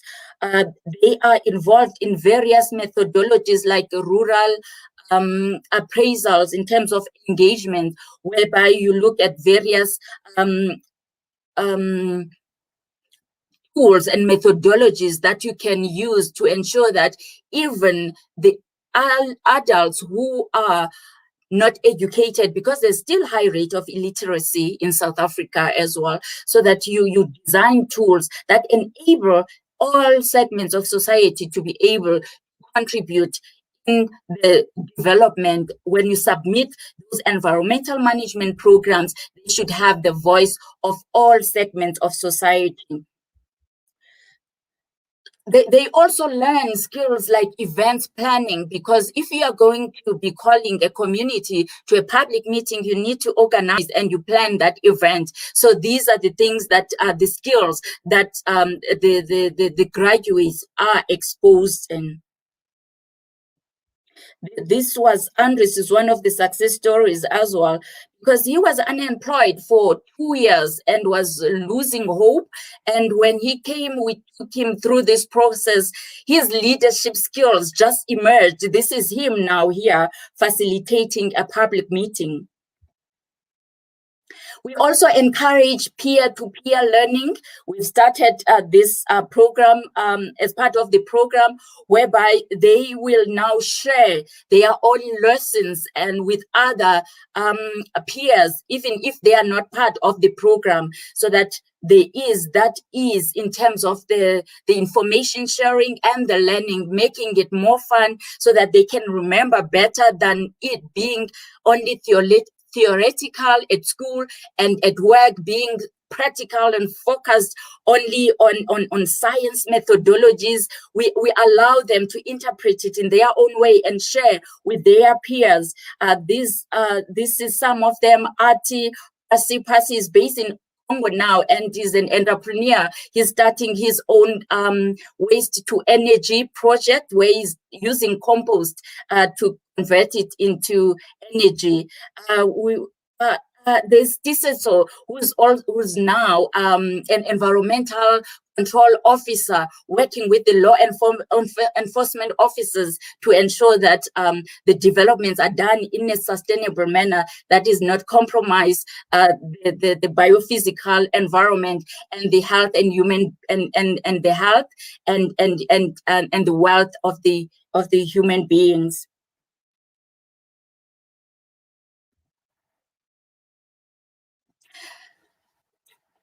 So in terms of the outcomes, I was mentioning some of them in terms of where they are now. I mentioned that some of them, we help them to register with professional bodies, like this is South African Council for Natural and Scientific Professions. This was Aphelele. Aphelele started with us as part of the skills transfer program, and now he's a registered natural scientist. And we have, I was indicating before that we allow them to be engaged in socio-economic development programs. This is Pasi here, the one who is now an entrepreneur based in Congo. At his school, he also received an award for the best socio-economic development project, which he was doing with us, where she was leading this program of turning waste into wealth by using used fabric. Clothing is one of the sectors that is producing so much waste in terms of this fabric that end up in our landfill site, and we're running out of space. So what we're doing, we're taking some of the fabric, turning them into deco balls that can be used in the future as in the place of the normal, deco balls that we use. So we use different fabrics that were also promoting cultural ethnicity. So if you are Xhosa, Zulu, or some of the African fabrics, they would be all used to design this beautiful deco ball that would then be used for commercial purposes. We partnered with another nonprofit organization to achieve that vintage recycling project. Because for all this transfer of skills and learning to succeed, collaborations become key. This is also Vivian Malaji. Now she's operating in the marine sector, because we also operate within the marine space, deep sea and shallow water mining operations. So after that, she went and joined one of the companies that are a fishing company, because she's got that understanding of the boats and the vessels and how they operate within the sea environment, and making sure that pollution is avoided. This is just our students just after a long day at work. We pair them if there's going to be two seniors on site. Each senior will have their own intern, so that they can see how the way work is being done. We're calling that job shadowing. So in conclusion, what we've noticed is the key and is needed in making sure that these skills development programs are a success. We need partnerships. I mentioned that we partner. We are an organization. We are a company, profit company. We've partnered with a non-profit-based organization, Miezo Growth and Development Institution. And then we partner with institutions of higher learning. So that collaborative way ensures that there is a synchronized transfer of the required skills, whereby the institutions of higher learning have insight in terms of what industry requires, and they take that, they revise their curriculum, and make sure that the things that maybe they didn't realize were needed. For example, within the curriculum of environmental scientists, geographic information systems, which is a mapping tool to ensure that you have a geospatial representation of the information, was not offered in some of the institutions we're working with. And after we had indicated that it is a skill that is needed, because once we collect all this data, we have to represent it spatially when we're taking it to the public, so that they can understand, this is where I'm located, this is where the development is, and this is how it's going to impact me visually, understand and be able to see how they will be affected. So it's very key for it's very key that the graduates that are in this natural science space have that capability. The other things, tools, communication skills.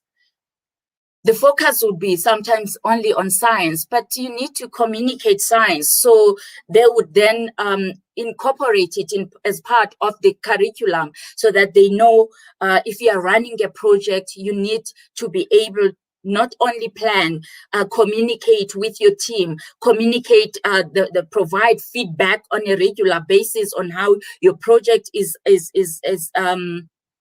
progressing, and be able to present the outcomes and the challenges and the risks that you are encountering in your project. So as part of that complete value chain in terms of transference of skills, we work closely with the institutions of higher learning, make sure that we influence the curriculum, and that the research that some of them, I mentioned that we also get those who are master's graduates already, so that there's not a disjoint between what research is producing and how it's used by the industry. Sometimes we have this research and people just get their qualifications and it gets into the archives in the institutions of higher learning, and industry doesn't extract value from that research. So within these partnerships, industry then is able to be closely aligned and know what research is being done by the institution, and be able to utilize them to solve the challenges that they are trying to solve and are having, and vice versa as well. Industry saying, now there is the pandemic, these are the things that we need to deal with, and then influencing the type of research that should be done, and that research then comes and be used and influence policy formulation. The other thing that is key that we've realized is recognition of prior learning. We make it fun, such in terms of, if the student, they are coming, they have this qualification, you find that when they come for interviews, they believe that, no, I don't have any work experience. So we will take their CV, take their qualification, look at the natural skills that they seem to have, the things that they were doing at home. Your mother taught you how to make a grocery list, for example. So if you have that capability, then you can draw up action plans. You can plan a project. You can organize. Do not say you don't have organizational skills when you have been organizing your friends' birthday parties all your life. So those are the skills that you have that now you need to link. The principles will always be the same. So link what you already have in terms of prior learning and be able to apply it then in this context. That is a skill that is also very important, that all of us can benefit from. And in South Africa, recognition of prior learning is recognized and is regulated. Even in the institutions of higher learning, you get certain credits because of prior learning. If you can demonstrate that you understand and you have done, this is also part of acknowledgement of the indigenous knowledge systems, and understanding that some people would have understood or worked in natural resources and understand, in this instance, maybe medicinal plants, and can influence research within that field just by growing up in that natural environment. I also grew up in the rural areas, whereby recycling, I learned it at home.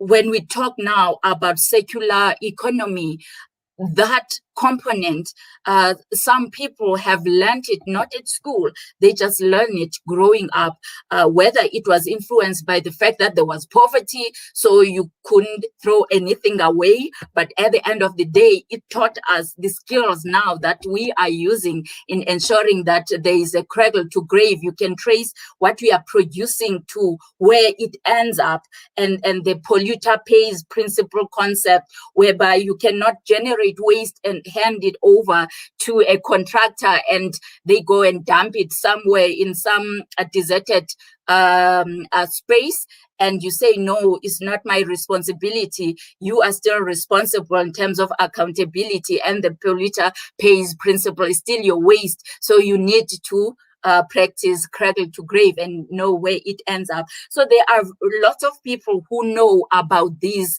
principles, so they are taken into account in their skills and them getting credits. So we also use recognition of prior learning and help them to align the qualifications, the theory, the practical aspect of things, and the prior learning. The program, it promotes social cohesion because the graduates, they pay the love forward. You saw them in the previous slides where they were doing presentations to other students in high school, influencing their career choices, helping them to know what subjects to take so that they can also operate within the space they are operating in. And there should always be transdisciplinary exchange programs because if we talk sustainability, it means we deal with transdisciplinary components. So we also promote that, whereby our natural scientists will go and spend maybe a month within a purely engineering field so that they can see how what they see when we are writing this environmental program, how those designs and the plans were done from the engineering perspective. And they also learn leadership, whereby when we go to boardrooms to present certain informations to the developers, they are also part of that, so that they understand that what they are doing is part of the business strategies, is part of governance, and is part of the national imperatives, and is part of the global agenda. So all this we are seeing here, these the students engaged in rehabilitation programs. These are some of them giving the awareness. This was an asbestos mine, so they were giving awareness to the community of the dangers of asbestos and how to protect themselves. We work with them on site when you go on mines, help them to understand all the mapping and how it functions. And all of them, this is Vivian. I mentioned Vivian at some point, that is in the marine sector. This is Amanda. Amanda is working now for government, Department of Environment, Fisheries and Forestry. This is so I mentioned about him as well. That is an officer now, environmental control officer, working with the monitoring officials and law enforcement officials to ensure that they monitor the way in which developments are done to promote sustainability. Thank you so much. That's the end of my talk today.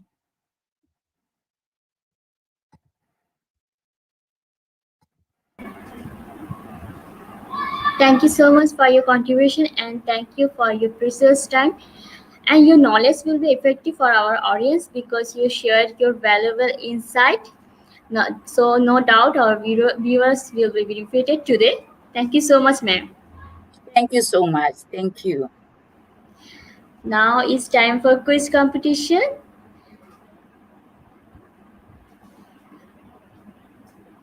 We will start our quiz competition after some time.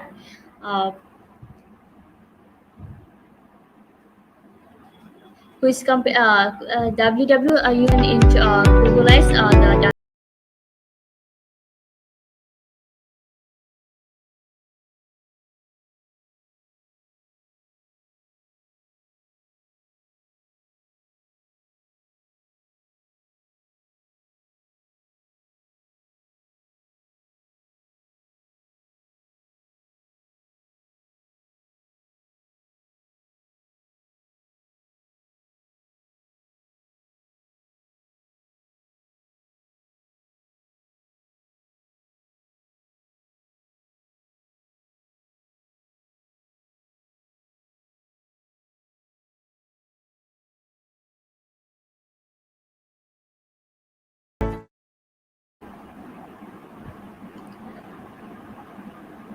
174 participants are already joined.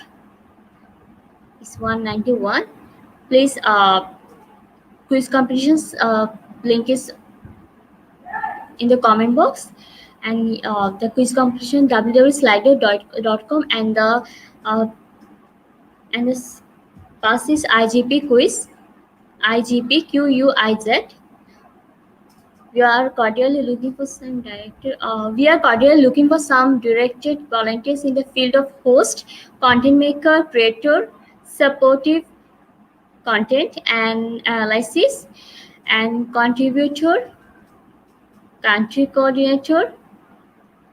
Please contact with us directly in Facebook page inbox, or number is also in the screen on WhatsApp.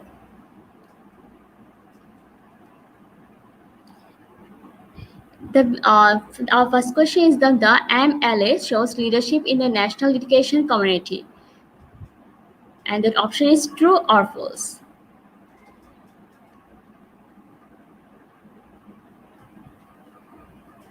Time is running now. 6, 5, 4, 3, 2, 1. And 97 is responded on true, and true is the right answer. Our next question is second question. In African village, the education of was the responsibility of their parents only, and the option is true or false. Time is running.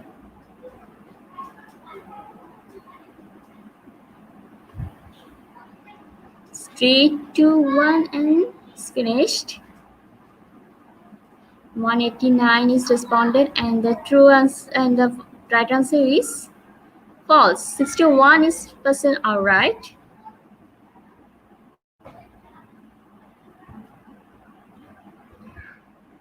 Next question is third question. In Ghana, the leadership was passed to the king.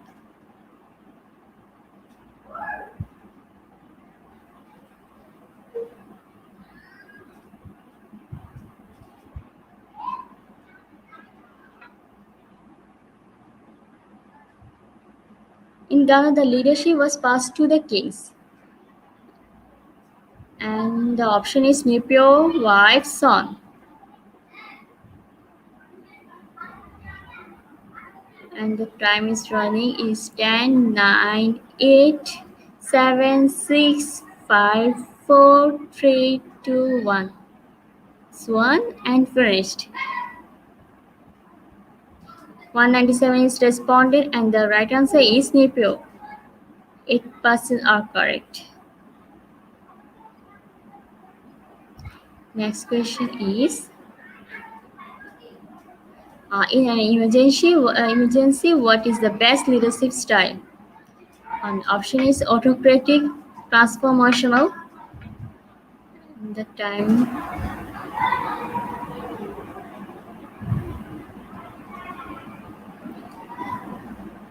is running. 4, 3, 2, 1, and finished. 195 are responded, and the right answer is autocratic, and 50% are correct.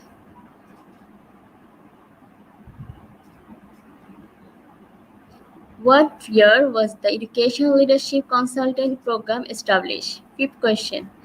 And the option is 1929, 1959. And is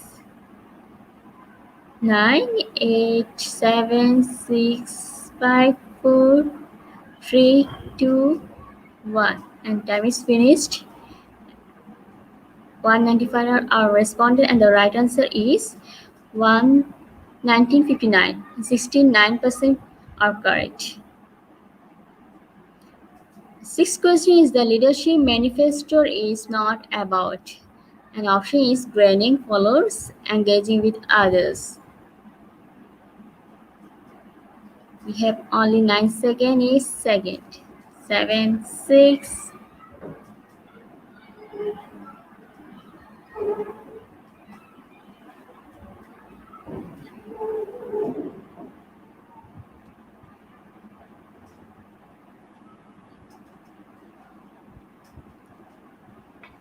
And the correct answer is gaining followers. 76% are correct.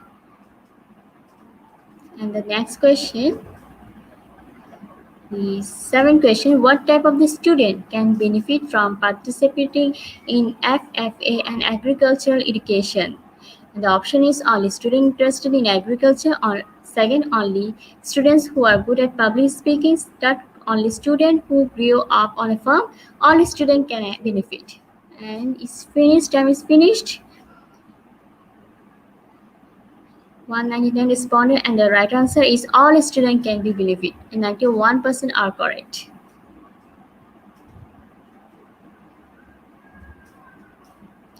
Our eighth question is four factors can influence leadership. True or false? Which one is correct?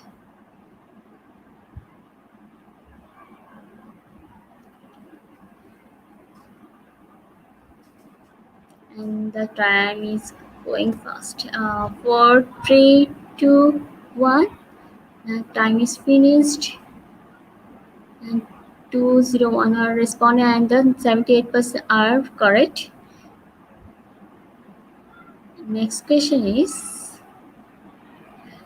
nine question benefit of inclusive education discussed, and option meeting ideal legal requirements, and third one is developing friendship and learning core academic skill. And the time is running is 5, 4, 3, 2, 1, and it's finished. And the right answer is developing friendship and learning core academic skill, and 90% responded are correct. And our last question is, what is the Napoleon's idea about education? It should be, the first option is it should be only be for the young, and second option is it should only be for those who are older. And time is going faster. 4, 3, 2, 1 is finished. And the 199 are responding, and the right answer is it should only be for the young, and 74% people are right. Congratulations, Alex, Ellen, Dennis, Guinto, and May. Congratulations, quiz competition winner top 10.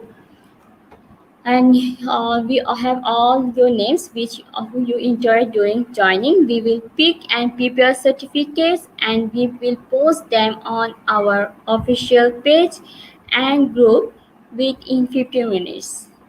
Thank you so much, and congratulations, quiz competition winner top 10.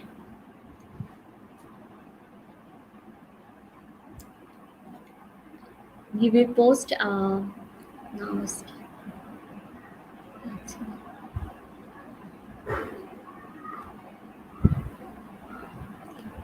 Its first one is Medagon and Maria, Zuri, Ida, Carol, Rachel, Alex, Ellen, Kastrina.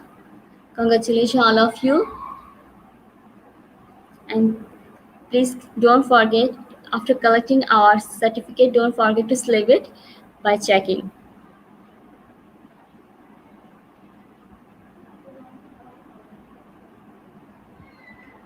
Thank you so much.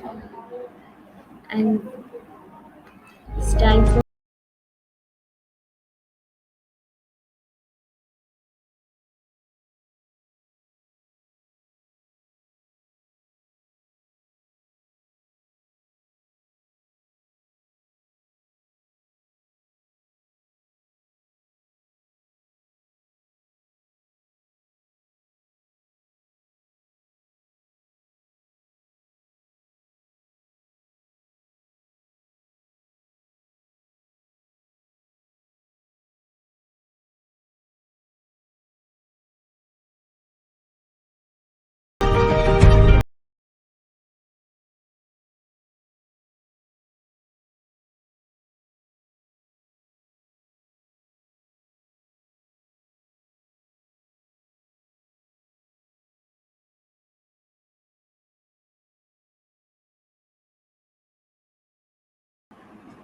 dear participants, we are requesting you to ask your question in the comment box, and don't forget to keep address the speaker's name.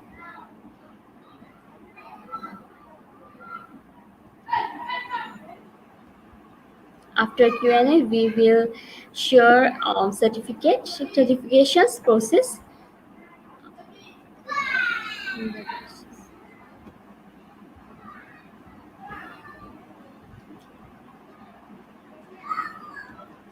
We are waiting for the questions.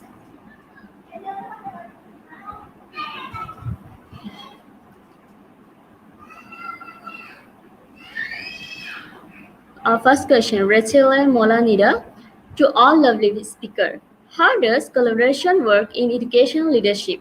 Please cite on an example or your experience.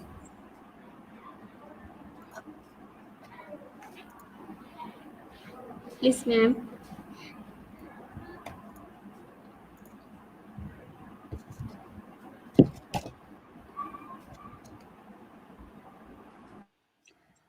I can say because I'm not now. Yeah, I need to translate this, so I will answer later, just to translate to understand better the question. Okay. May you repeat the question again? Rasha? How does collaboration work?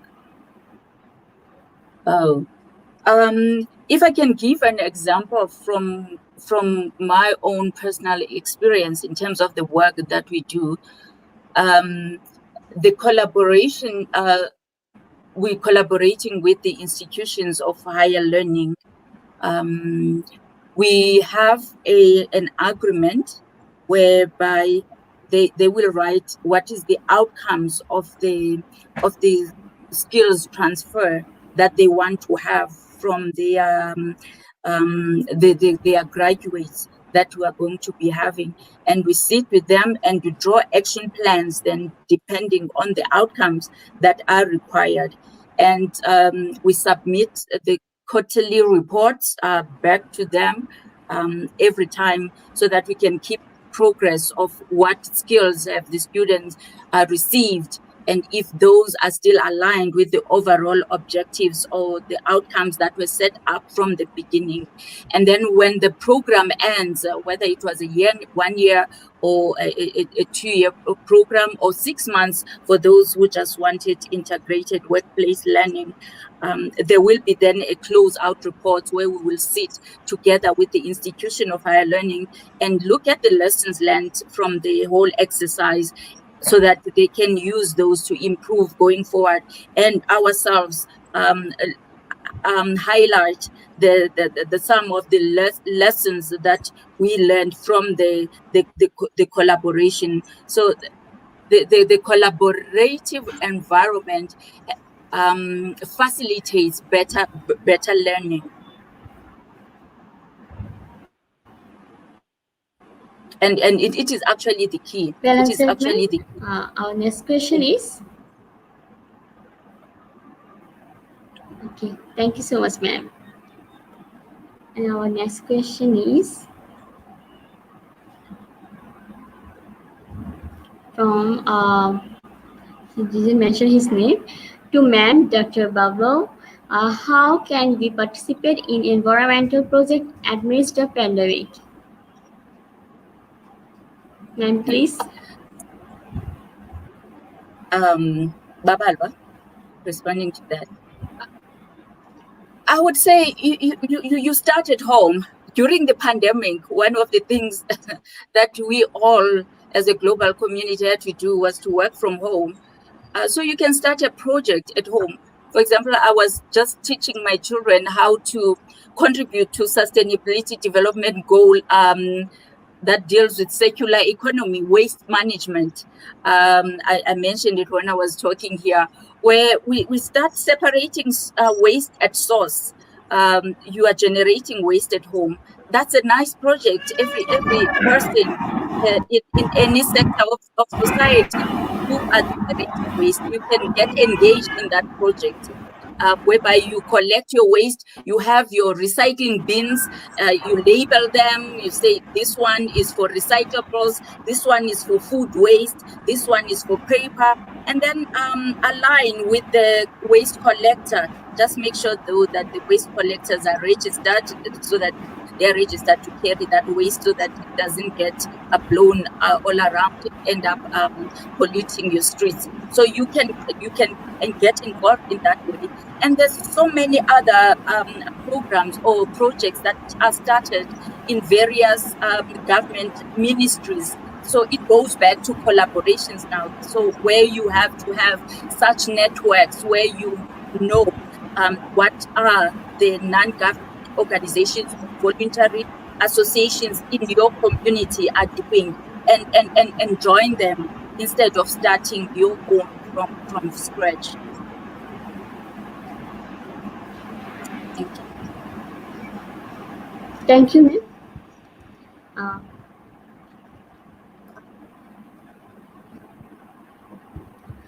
Uh, for Dr. Fatri, what are some of the most striking global environmental problems that stand out to you right now? What conservation and sustainable actions being done amidst the pandemic to ecosystem resilience and human well-being? Please, ma'am. Yeah, the most striking one now that we are all grappling with is climate change. That's why we need to reduce the average temperatures to be below, not to be more than this target of 2 degrees Celsius above the pre-industrial levels. That is a very bad one that we are all needing to have adaptation and mitigation strategies for. However, studies were showing that during lockdown, pollution was reducing, the gaseous emissions were reduced, and you can see the correlation because the economy was not highly active at that time, and that is not a realistic indicator because now, after lockdown, we are trying to catch up due to the losses that were suffered in economic growth during the pandemic, and people are going to want to double production. So whatever reductions in gaseous emissions that we saw, we might end up doubling those now due to the pressure to catch up in terms of the economic growth and development imperatives. So climate change is really the key one. The second component of your question, ecosystem restoration, is some of the things that we need to do because we've caused damage already. So we have now this decade that has been indicated as a decade for ecosystem restoration, whereby wherever we are, we look at rehabilitation measures, we find ways in which we can restore and help the ecosystem to get the balance that it needs and undo the damage that we've already done. If we are going to do better and achieve our climate change adaptation and mitigation measures. Thank you, ma'am. And well answered, ma'am. Next question.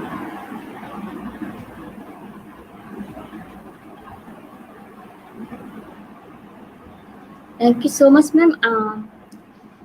Now we are ending of this program, this webinar also. Dear knowledge seeker, I would love to thank you all from my deep heart for attending to this session. Hopefully you learned something new and you will implement it in your life. Please don't forget to leave a review or recommend to on our page and also in Google. If you learn something or we help you a little bit, don't forget to collect each certificate and obviously give a tracking in IGP. Please spread the information with your friends. We hope to see you all again in next webinar. And our announcement about the announcement, for 15th September, www.eduigp.com, we will publish our Android apps. You can do everything from that apps also.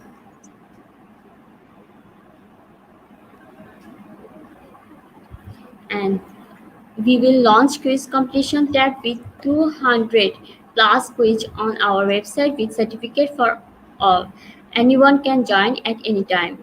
15th September, www.eduigp.com. And our next announcement is, from August 7, you will get class material in every webinar description box on our website. Uh, are you interested in our one international diploma program certificate for free? You can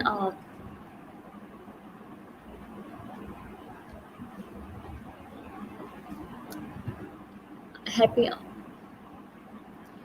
all the certificates links are now available on our Facebook pin post or top post. You can easily collect those on this pin post.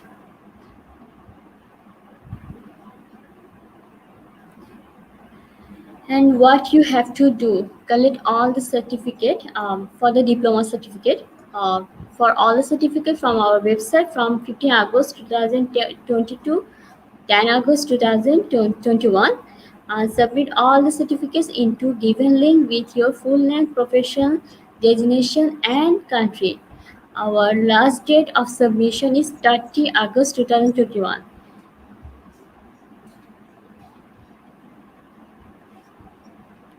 And the submission link is on the screen, and now link is available in our comment box also.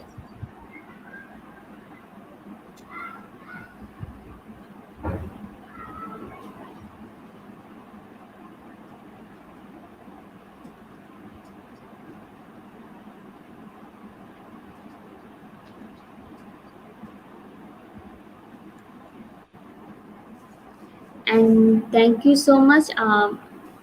We hope to see you all again in the upcoming webinar. Until then, thank you. Brave the pandemic with a smile, sunshine, warm, positive. Stay happy, stay safe. I'm your host, Umi Salma, signing out. Bye bye. And we are looking for some volunteers also. I just forgot about this.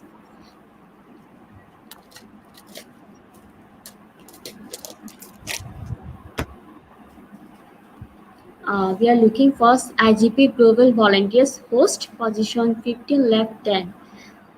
And please contact us directly in Facebook page inbox or in WhatsApp also, and the number is on the screen. And we are also looking for IGP Global Volunteer Content Maker, position 10 left 8. Please contact us directly in Facebook page inbox or WhatsApp, and the number is on the screen. And Quizmaker, position 30 left 25. Please contact us directly on Facebook page and WhatsApp also. And supportive content analysis, position 5. Please contact us directly in Facebook page inbox. And contributor, we are looking for contributor, position 20 left 14. Please contact us directly in Facebook page inbox or WhatsApp also, and the number is on the screen. And country coordinator, we are looking for country coordinator, position 100 left 84. And you can easily contribute us in Facebook page and WhatsApp. And our upcoming webinars, our today's webinar program name is Leadership in Education.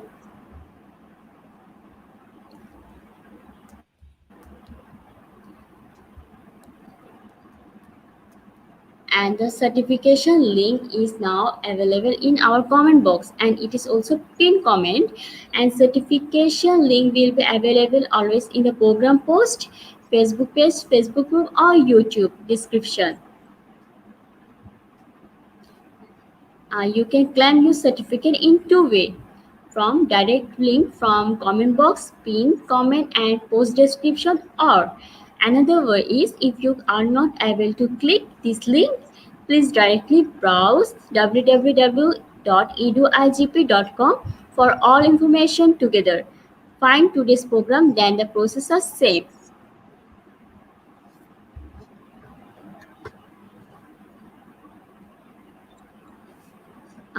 Browse www.igp.com or given link you will redirect in this page of our website.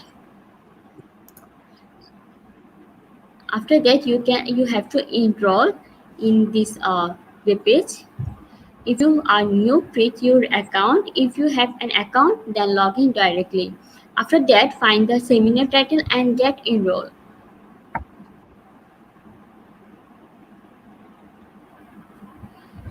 And today our program's code is IGP3210.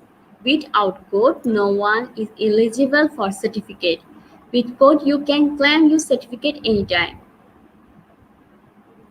So don't forget about the code. Our code is IGP3210. This code is only required for today's program.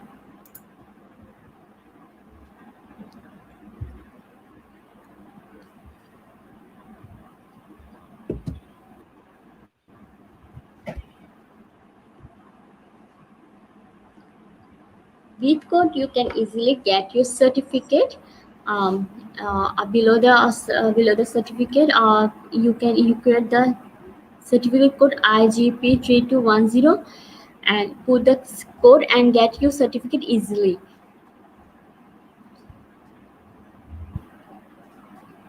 And our today's program name is Leadership in Education, and this code is only required for today's program.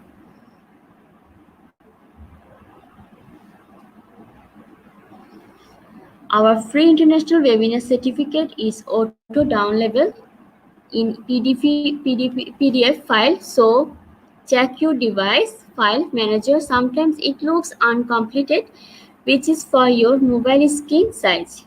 In PDF file, everything is okay. If nothing is found in your file manager, please check your browser setting or update your browser, or try with another browser, or try it from a laptop or desktop. Dear participants, we already posted today's quiz competition certificate on our page group, and celebrate with your certificate. Don't forget to checking IGP page while celebrating. And you can join our all live program from Facebook page, Facebook group, YouTube channel and website. If anyone miss any program due to some unavoidable issues, still you can attend previous webinars with verified certificate.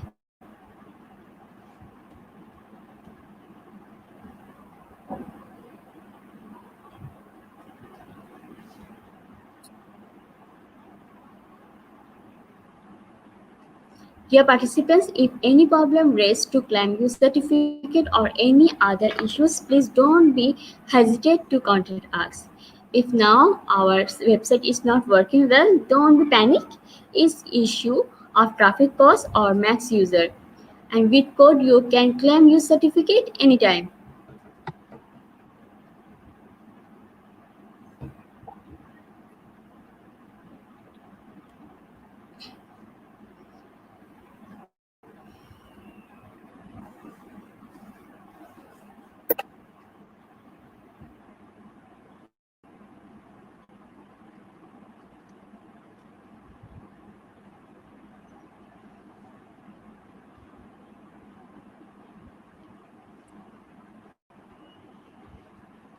Dear participants, we already posted our today's certificates, quiz company certificates on our page, and about our core team member are always ready in comment section to support you to find solution.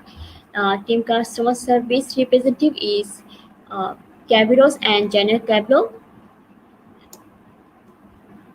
Our next upcoming webinar is 24 August 2021, Intervention Strategies for Distance Learning, with 3 speakers from Philippines.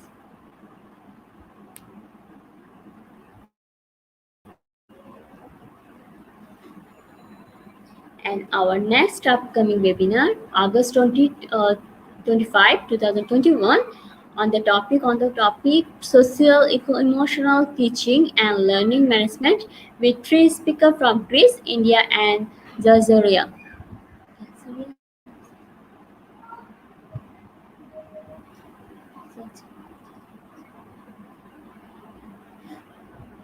And our upcoming webinar is 26 August 2021 on the topic self-empowerment for young professionals with two speakers from Philippines.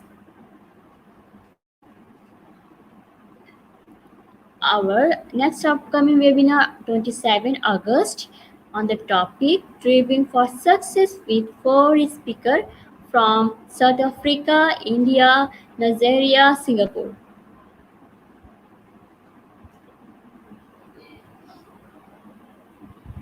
And another upcoming webinar is 28 August, Significant and Dynamic Trends in Education with two speakers from Thailand.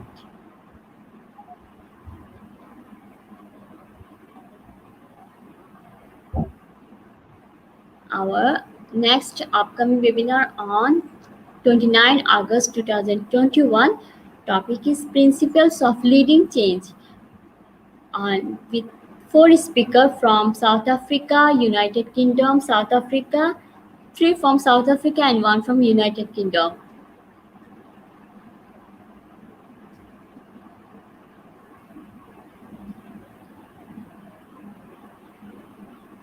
And our next upcoming webinar is 30 August 2021 on the topic on the meeting the challenges on the new normal in school education with two speakers from Philippines.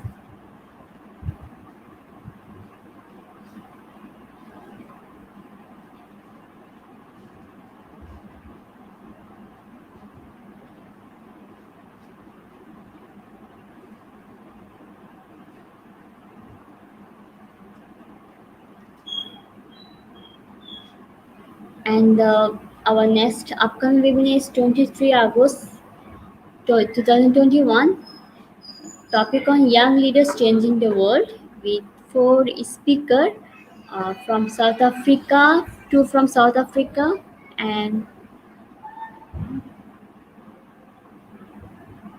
one from United Kingdom and Vietnam.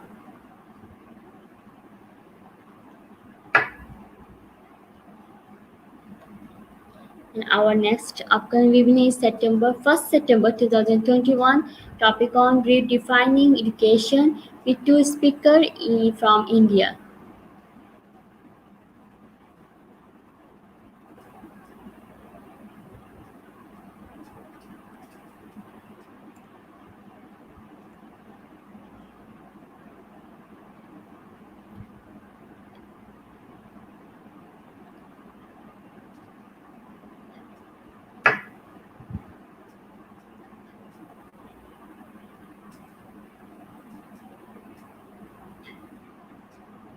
And our upcoming next webinar is 2nd September 2021 topic on the importance of developing the skill of young people with three speakers from India, Nepal and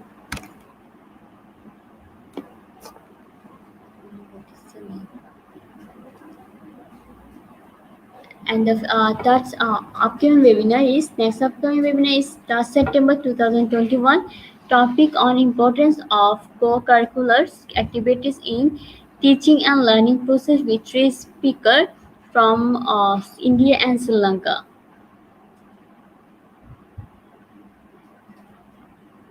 And our next upcoming webinar is 4th September 2021 topic on the importance of education in society with three speakers from Canada, Somalia, Qatar.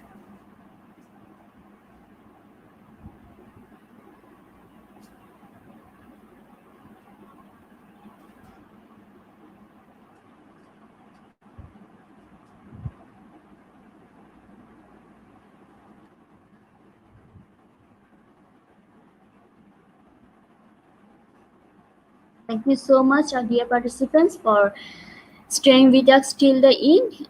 So Stay happy, stay safe.